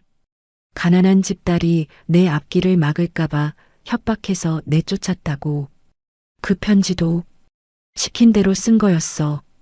한별의 눈이 커졌어요. 문석은 말을 이었습니다. 그때 우리 회사는 망하기 직전이었어. 아버지가 물려주신 기술은 있었지만 돈이 돌지 않았거든. 매일 빚쟁이들이 찾아왔고 나는 파김치가 되어 집에 들어갔지. 그런 내가 해숙한테 뭘 해줄 수 있었겠나? 지켜주지도 못하면서. 문석이 바닥에 무릎을 꿇었어요. 차가운 병실 바닥에 무릎이 닿았습니다. 한별이 화들짝 놀랐어요. 뭐 하세요? 일어나세요. 아니다. 이렇게 해야만 해. 문석이 고개를 숙였어요. 이마가 바닥에 닿을 듯 말 듯 했습니다. 몰랐다는 게 죄다. 널 찾지 않은 게 내 평생의 한이다. 해숙이가 그렇게 떠났으면 진작 의심했어야 했어. 왜 찾아보지 않았을까? 용서하지 마라. 용서받을 자격이 없다. 한별은 혼란스러웠어요. 자신이 평생 미워했던 나쁜 아빠와 지금 눈앞에서 무릎 꿇고 있는 노인 사이에서 마음이 갈팡질팡했습니다. 한별이 잠시 망설이다가 가방을 뒤적였습니다. 깊숙한 곳에서 낡은 상자를 꺼냈어요. 모서리가 닳고 테이프로 덕지덕지 붙여진 상자였습니다. 이거 엄마가 남긴 거예요. 문석이 고개를 들었습니다. 아빠랑 관련이 있는 물건이라고 하셨어요. 1년 전 엄마가 돌아가실 때 삶이 너무 힘들거나 특별한 걸 알게 되었을 때 읽어보라고 하셨어요. 그 전까지는 절대 보지 말라고. 한별이 상자를 열었습니다. 안에는 빛바랜 일기장이 있었어요. 표지가 달아 글씨도 희미했습니다. 두 사람이 함께 첫 장을 펼쳤습니다. 30년 전 겨울. 단칸방. 오늘도 문석 씨가 빛독촉에 시달려 파김치가 되어 들어왔다. 얼굴이 반쪽이 됐다. 제대로 못 먹어서 볼이 쑥 들어갔다. 내가 해줄 수 있는 건 따뜻한 국밥 한 그릇뿐이다. 고기를 넣고 싶은데 돈이 없어서 사골만 고았다. 제발 맛있게 먹어줬으면. 그래서였구나. 그날 가게에서 네가 끓여준 국밥 맛이 30년 전 그 맛이랑 똑같았던 게 해숙이가 널 가르쳤구나. 문석은 가슴을 치며 오열했습니다. 딸의 손맛에서 아내의 사랑을 다시 확인한 순간이었습니다. 다음 장을 넘겼습니다. 어머님께서 찾아오셨다. 나보고 떠나라고 하셨다. 아직 결혼한 사실을 아는 사람이 없으니 잘 됐다고. 결혼식도 안 올렸으니 없던 일로 하면 된다고. 우리 기술을 탐내는 곳에서 결혼 제의가 왔다고. 내가 떠나야 문석 씨도 살고 나도 산다고. 어떻게 해야 할지 모르겠다. 문석이 이를 악물었어요. 결심했다. 내가 악역이 되기로 했다. 사랑하는 남편의 성공을 위해 나쁜 여자가 되기로 했다. 거짓 편지를 쓴다. 다른 남자가 생겼다고. 가난이 지긋지긋하다고. 찾지 말라고. 미안해 문석 씨. 정말 미안해. 한별이 흐느꼈어요. 문석은 떨리는 손으로 상자 안에 있던 또 다른 낡은 공책을 집어들었습니다. 강문석 회장, 부도 위기 극복. 올해의 기업인 강문석. 30년치 신문 기사가 빠짐없이 오려져 붙어 있었습니다. 기사 옆에는 해숙의 메모가 적혀 있었죠. 장하다 내 남편. 밥은 잘 챙겨 먹는지. 역시 문석 씨 해냈구나. 내가 떠난 보람이 있다. 그치? 문석은 숨을 쉴 수가 없었습니다. 아내는 30년 동안 자신을 지켜보고 있었어요. 멀리서 혼자서 자신의 성공을 위해 기도하며 살았던 겁니다. 짐을 챙기다가 우리 첫 여행 때 찍은 사진을 발견했다. 바닷가에서 팔짱 끼고 찍은 사진. 다 가져갈 용기가 나지 않는다. 사진을 반으로 찢었다. 언젠가 발견하면 나를 기억해 줄까. 잠든 문석 씨의 뺨을 만져보았다. 마지막이겠지. 사랑해. 당신을 위해 사라져 줄게요. 부디 더 높이 날아올라요. 문석이 일기장을 내려놓고 바닥에 엎드렸어요. 온몸이 떨렸습니다. 해수가, 내가 미안하다. 한별은 주저앉아 엉엉 울었습니다. 죄송해요. 저 진짜 아무것도 모르고. 한별의 어깨가 들썩였어요. 30년간 아빠를 미워했던 게 너무 부끄러웠습니다. 엄마가 얼마나 힘들었을까요? 사랑하는 사람을 떠나면서 얼마나 아팠을까요? 문석이 한별을 안아 일으켰어요. 떨리는 팔로 딸을 감쌌습니다. 처음으로 안아보는 딸이었어요. 30년 늦은 포옹이었죠. 아니다. 다 내 잘못이다. 해수기를 지키지 못한 내 잘못이야. 이제라도 와줘서 고맙다. 우리 딸. 문석은 품에서 지갑을 꺼냈습니다. 그리고 30년 동안 한 번도 빼본 적 없는 가장 깊은 곳에 숨겨둔 사진을 꺼냈어요. 이 사진. 해수기가 찢어간 반쪽이 4개 있었구나. 난 내 반쪽을 30년 동안 한 번도 지갑에서 뺀 적이 없다. 문석이 땀과 눈물에 젖어 너덜너덜해진 반쪽 사진을 꺼내 일기장 위에 놓았습니다. 자신만 남은 사진이었죠. 한별도 떨리는 손으로 지갑에서 나머지 반쪽을 꺼냈습니다. 엄마에게 물려받은 사진이었습니다. 2장의 사진을 맞댔어요. 찢어진 선이 딱 맞았습니다. 30년 전 젊은 부부가 환하게 웃으며 팔짱을 낀 모습이 완성됐어요. 바닷가를 배경으로 햇살 아래 서 있는 2 사람. 세상 누구보다 행복해 보였습니다. 가족이 하나가 되는 순간이었습니다. 문석이 2 반쪽을 꼭 붙잡았어요. 다시는 찢어지지 않게요. 그때 침대 위에서 수호가 눈을 비비며 깼어요. 엄마, 할아버지 왜 울어? 문석과 한별이 눈물을 훔치고 수호에게 다가갔습니다. 문석이 수호의 작은 손을 꼭 잡았어요. 손주의 손이 따뜻했습니다. 아니다. 너무 좋아서. 할아버지가 너무 행복해서 눈물이 다 나는구나. 수호가 고개를 갸웃거렸어요. 어른들은 참 이상하다는 표정이었습니다. 문석은 환하게 미소 지었습니다. 창밖으로 노을이 완전히 지고 있었습니다. 병실에 어둠이 내렸지만 3 사람의 가슴에는 따스한 빛이 켜졌어요. 수호가 태어난 뒤 3 사람의 일상이 달라졌습니다. 문석은 몸이 괜찮은 날이면 어김없이 국밥집에 출근 도장을 찍었어요. 재계 1위 기업의 회장이 시장 골목 국밥집 단골이 됐으니 세상 사람들이 알면 눈이 휘둥그레질 일이었죠. 하지만 문석에게 그런 건 아무래도 좋았습니다. 딸과 손주 곁에 있는 시간이 세상 무엇보다 소중했거든요. 어느 화창한 주말이었어요. 문석이 제안했습니다. 동물원 가자. 수호가 동물 좋아한다며? 한별이 망설였어요. 아직 수호가 완전히 회복된 건 아니었거든요. 하지만 수호의 눈이 반짝반짝 빛나는 걸 보고는 고개를 끄덕였습니다. 동물원 입구에서 문석은 난생 처음 해보는 일을 했어요.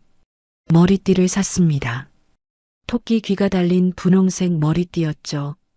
점원이 건네주는 걸 받아들고 한참을 망설이다가 수호의 재촉에 머리에 얹었어요. 할아버지, 목마 태워줘. 수호가 2 팔을 벌렸습니다. 문석은 사실 서 있는 것조차 힘들었어요. 폐가 굳어가는 통증이 느껴졌지만 문석은 이를 악물고 수호를 번쩍 들어 올려 어깨에 앉혔습니다. 으라차. 숨이 턱 끝까지 차올랐지만 꾹 참았어요. 야호. 우리 할아버지 키 엄청 크다. 세상에서 제일 크다. 수호가 환호성을 질렀습니다. 문석의 가슴이 벅차올랐어요. 30년 세월을 보상받는 것 같았습니다. 한별이 그 모습을 지켜보며 살짝 눈물을 훔쳤어요. 점심때가 되자 공원 벤치에 앉아 도시락을 펼쳤습니다. 한별이 새벽부터 일어나 싸온 김밥이었어요. 문석은 난생 처음 먹어보는 맛이었습니다. 최고급 호텔 요리보다 맛있었거든요. 수호가 김밥을 우물거리다가 갑자기 물었어요. 엄마, 할아버지가 우리 진짜 할아버지면 안 돼? 나 할아버지랑 계속 살고 싶어. 순간 정적이 흘렀습니다. 한별이 문석을 바라봤어요. 문석도 한별을 마주봤습니다. 기대와 두려움이 뒤섞인 눈빛이었죠. 30년간 아빠라 불러본 적 없는 딸이 과연 자신을 받아들여 줄까요? 한별의 입술이 떨렸습니다. 한참을 망설이더니 작은 목소리로 말했어요. 이제 수호 진짜 할아버지 해주세요. 문석의 심장이 쿵 내려앉았습니다. 아빠. 그 한마디에 문석이 무너졌어요. 눈에서 눈물이 쏟아졌습니다. 공원을 지나던 사람들이 쳐다봤지만 상관없었어요. 토끼 머리띠를 한 노인이 벤치에서 엉엉 우는 모습이 우스꽝스러웠겠지만 문석에게는 세상에서 가장 행복한 순간이었습니다. 그래. 고맙다. 정말 고맙다, 우리 딸.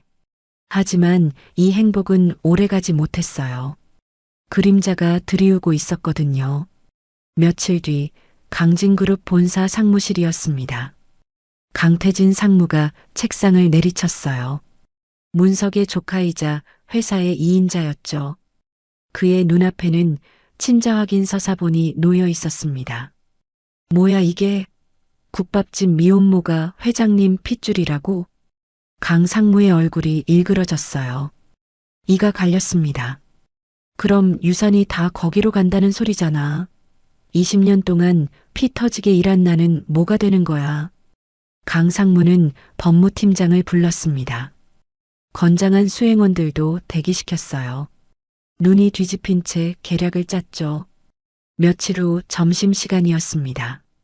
문석은 정기검진차 병원에 갔고 한별은 평소처럼 장사 중이었어요.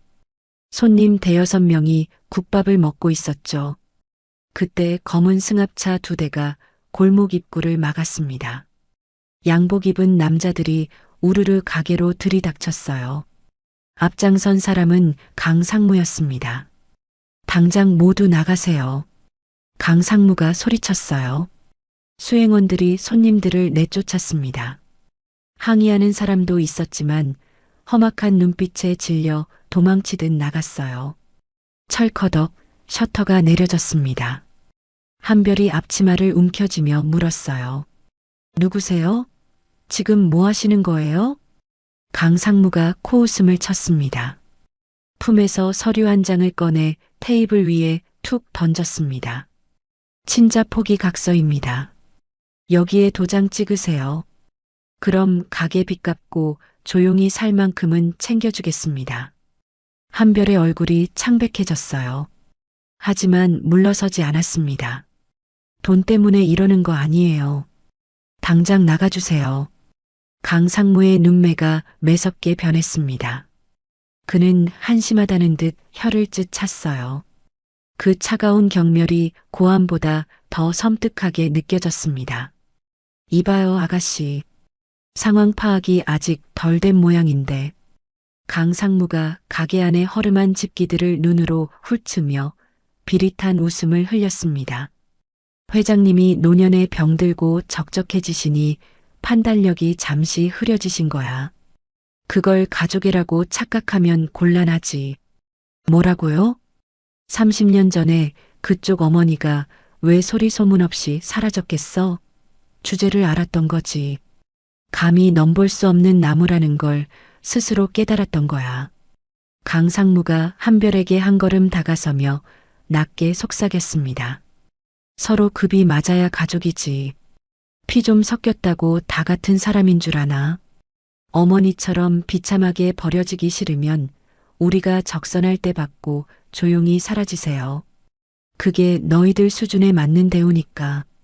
한별의 온몸이 부들부들 떨렸습니다. 돌아가신 어머니의 인생을 송두리째 부정하고 자신들을 철저히 비하하는 그 태도에 피가 거꾸로 솟는 것 같았죠. 그때였습니다. 우리 엄마 괴롭히지 마. 가게 구석에 있던 수호가 쪼르르 달려와 한별의 앞을 막아섰습니다. 고사리 같은 손을 양옆으로 벌리고 강상무를 올려다봤어요. 나쁜 아저씨, 저리 가. 강상무의 미간이 확 찌푸려졌습니다. 그는 마치 닿으면 안 될 것을 본 사람처럼 과장되게 몸을 뒤로 뺐습니다. 그 차가운 침묵이 고함보다 더 비참했어요. 강상무는 품에서 실크 손수건을 꺼내더니 수호가 서 있는 쪽에 공기를 털어내듯 휘저었습니다. 그리고는 그 손수건을 바닥에 툭 버렸어요. 마치 세균이라도 옮았다는 듯한 태도였죠. 즉, 이래서 가정교육이 중요한 거야. 어른들 얘기하는데 끼어드는 꼴이라니.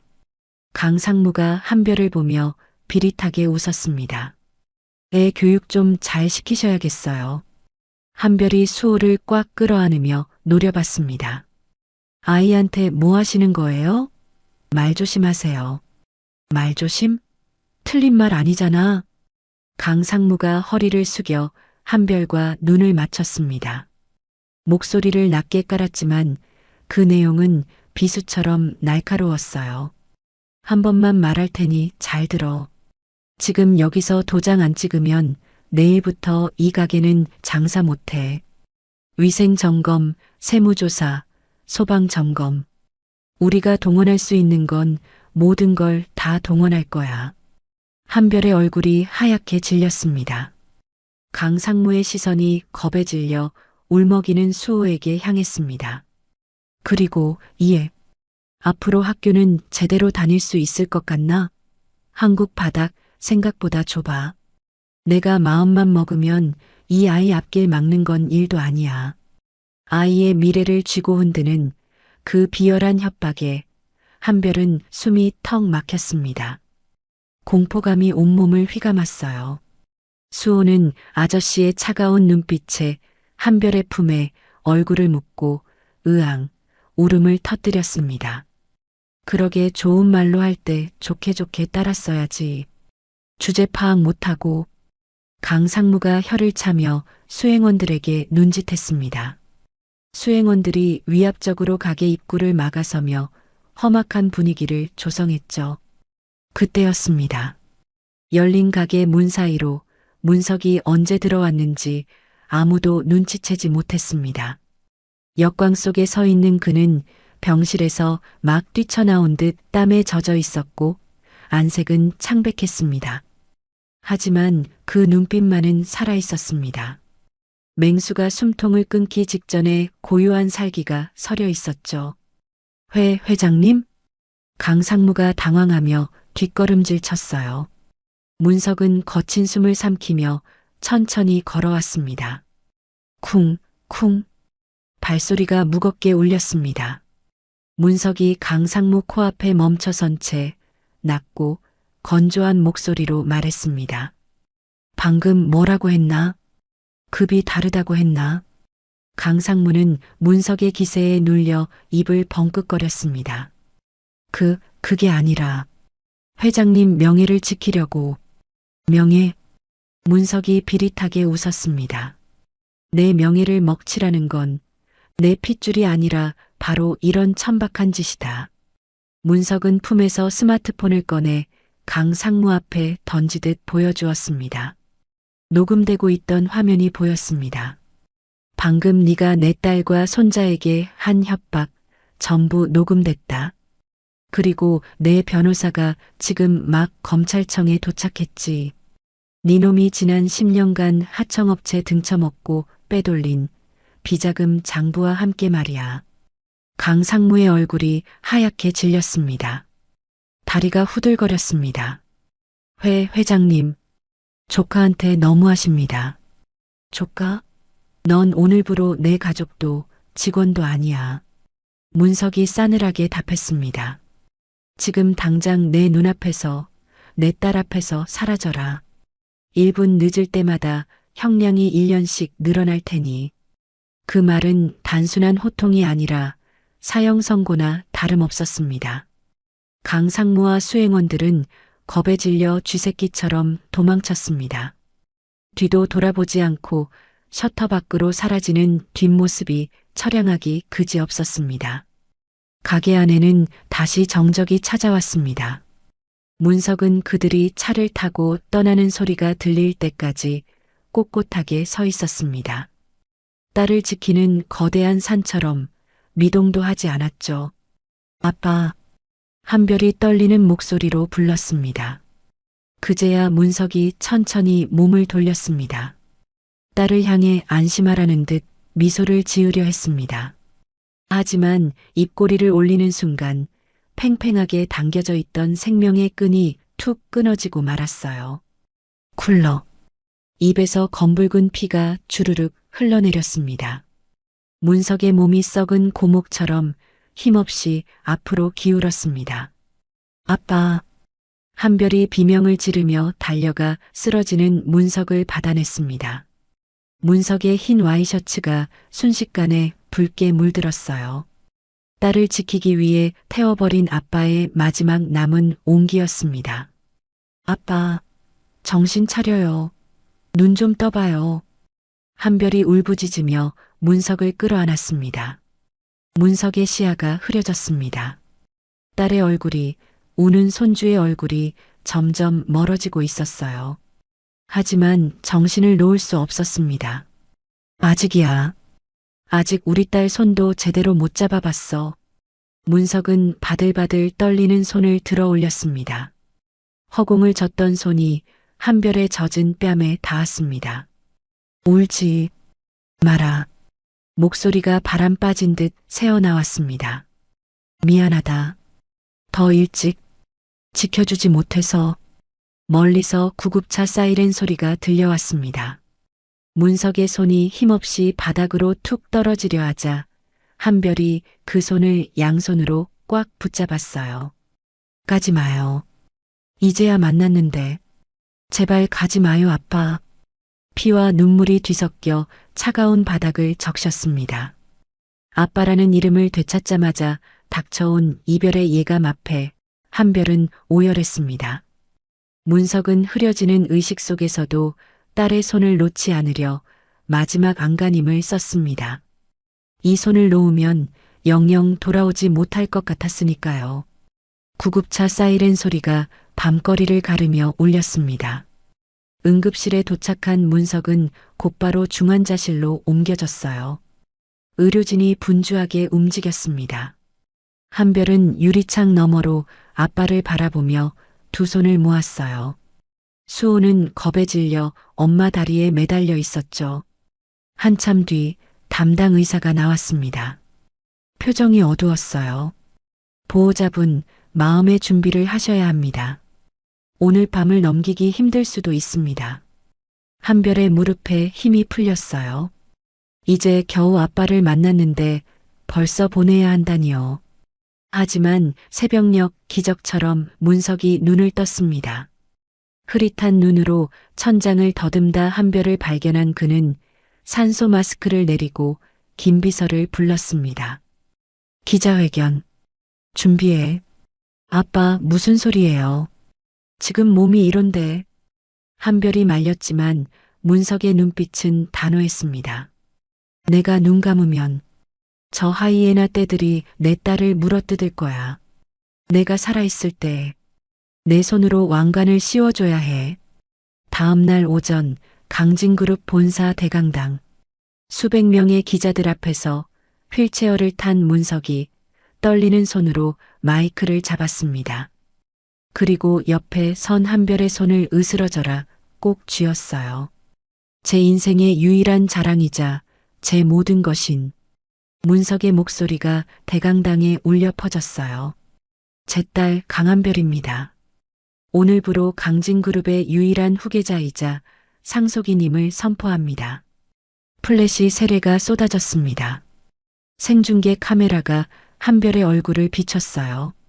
이제 누구도 함부로 건드릴 수 없는 완전한 문석의 딸이 된 것이었죠. 기자회견이 끝난 후 문석은 병원이 아닌 집을 택했습니다. 병원은 지긋지긋해. 내 딸과 손자가 있는 우리 집으로 가자고. 삭막했던 펜트하우스에 수호의 알록달록한 장난감이 굴러다니고 주방에서는 한별이 도마지라는 소리가 들려왔습니다. 문석은 침대에 누워 그 소리를 자장가 삼아 들었어요. 이 넓은 집이 이제야 꽉 찼구나. 이제야 사람 사는 집이 됐어. 며칠 뒤 볕 좋은 날 펜트하우스 테라스에서 세 사람이 함께 일광욕을 했습니다. 수호가 문석의 무릎을 베고 누웠습니다. 한별은 그 옆에서 과일을 깎고 있었죠. 따스한 햇살이 세 사람을 감쌌어요. 문석은 직감했습니다. 이것이 생애 최고의 순간이라는 걸요. 문석은 남은 힘을 짜내 변호사를 불렀습니다. 유언장을 수정하고 한별과 수호의 호적을 강씨로 정정했어요. 윤한별은 강한별이 됐고 윤수호는 강수호가 됐어요. 그렇게 기적 같은 6개월이 흘렀습니다. 문석은 수호와 그림을 그리고 한별이 끓여주는 집밥을 먹으며 생애 최고의 날들을 보냈습니다. 하지만 이별의 시간은 예고 없이 다가왔습니다. 어느 날부터 문석의 기력이 눈에 띄게 쇠했습니다. 침대에서 일어나지 못하게 됐어요. 숨소리가 거칠어졌고 손끝이 점점 차가워졌죠. 수호가 안방으로 쪼르르 달려와 스케치북을 내밀었습니다. 할아버지, 선물, 크레파스로 꾹꾹 눌러 그린 그림. 할아버지, 엄마, 수호가 손을 잡고 활짝 웃는 모습이었습니다. 흙바닥 그림과 달리 절대 지워지지 않을 그림이었죠. 문석은 그림을 가슴에 품으며 눈물을 흘렸습니다. 그래, 이제 하래비가 함께 있구나. 영원히 우리 수호 옆에 있겠구나. 문석이 한별에게 눈짓을 했습니다. 한별은 눈물을 삼키며 부엌에서 따뜻한 사골 국물을 떠왔습니다. 문석은 한별이 떠먹여주는 국물을 힘겹게 삼켰어요. 따뜻하구나. 꼭 해수기가 차려준 밥상 같아. 그때 문석이 베개 밑에서 낡은 서류 봉투 하나를 꺼냈습니다. 한별의 손에 쥐어주었어요. 이건 내게 주는 내 진짜 선물이다. 봉투 안에는 한별의 국밥집 건물 등기권리증이 들어 있었습니다. 강진그룹보다 이 작은 가게가 나한텐 더 소중해. 여기가 내 진짜 본사다. 여기서 사람들을 배불리고 따뜻하게 해주렴. 내 엄마가 나한테 그랬던 것처럼. 문석이 한별의 손을 잡았습니다. 손에 남은 온기가 점점 빠져나가고 있었죠. 한별아, 아빠가 늦게 와서 미안하다. 네가 있어서, 수호가 있어서 아빠는 정말 행복했다. 한별이 문석의 손에 얼굴을 묻고 울었어요. 아빠 가지마. 우리랑 여기서 더 살아야지. 문석의 시야가 흐려졌습니다. 하지만 입가엔 편안한 미소가 번졌어요. 허공을 응시하던 문석이 나직이 속삭였습니다. 혜수가 왔어? 문석은 수호가 그려준 가족 그림을 가슴에 품은 채 평생 일궈온 집에서 가장 사랑하는 딸의 품 안에서 평안하게 눈을 감았습니다. 1년 후 문석과 해숙의 합장묘 앞이었습니다. 한별과 수호가 서 있었어요. 묘비 앞에는 예쁜 생화 꽃다발이 놓여 있었습니다. 수호가 묘비를 쓰다듬으며 인사했어요. 할머니, 할아버지, 수호 어린이집 씩씩하게 잘 다녀요. 한별이 파란 하늘을 올려다봤습니다. 구름 사이로 문석과 해숙이 환하게 웃고 있는 것만 같았습니다. 엄마, 아빠, 우린 헤어진 게 아니에요. 한별이 수호의 머리를 쓰다듬으며 미소 지었습니다. 두 분은 제 가슴 속에, 그리고 우리 수호의 맑은 눈망울 속에 영원히 살아계세요. 그러니까 걱정 마세요. 저랑 수호 씩씩하게 살다 갈게요. 아주 나중에 만나요. 사랑해요. 한별과 수호가 묘지를 내려갔습니다.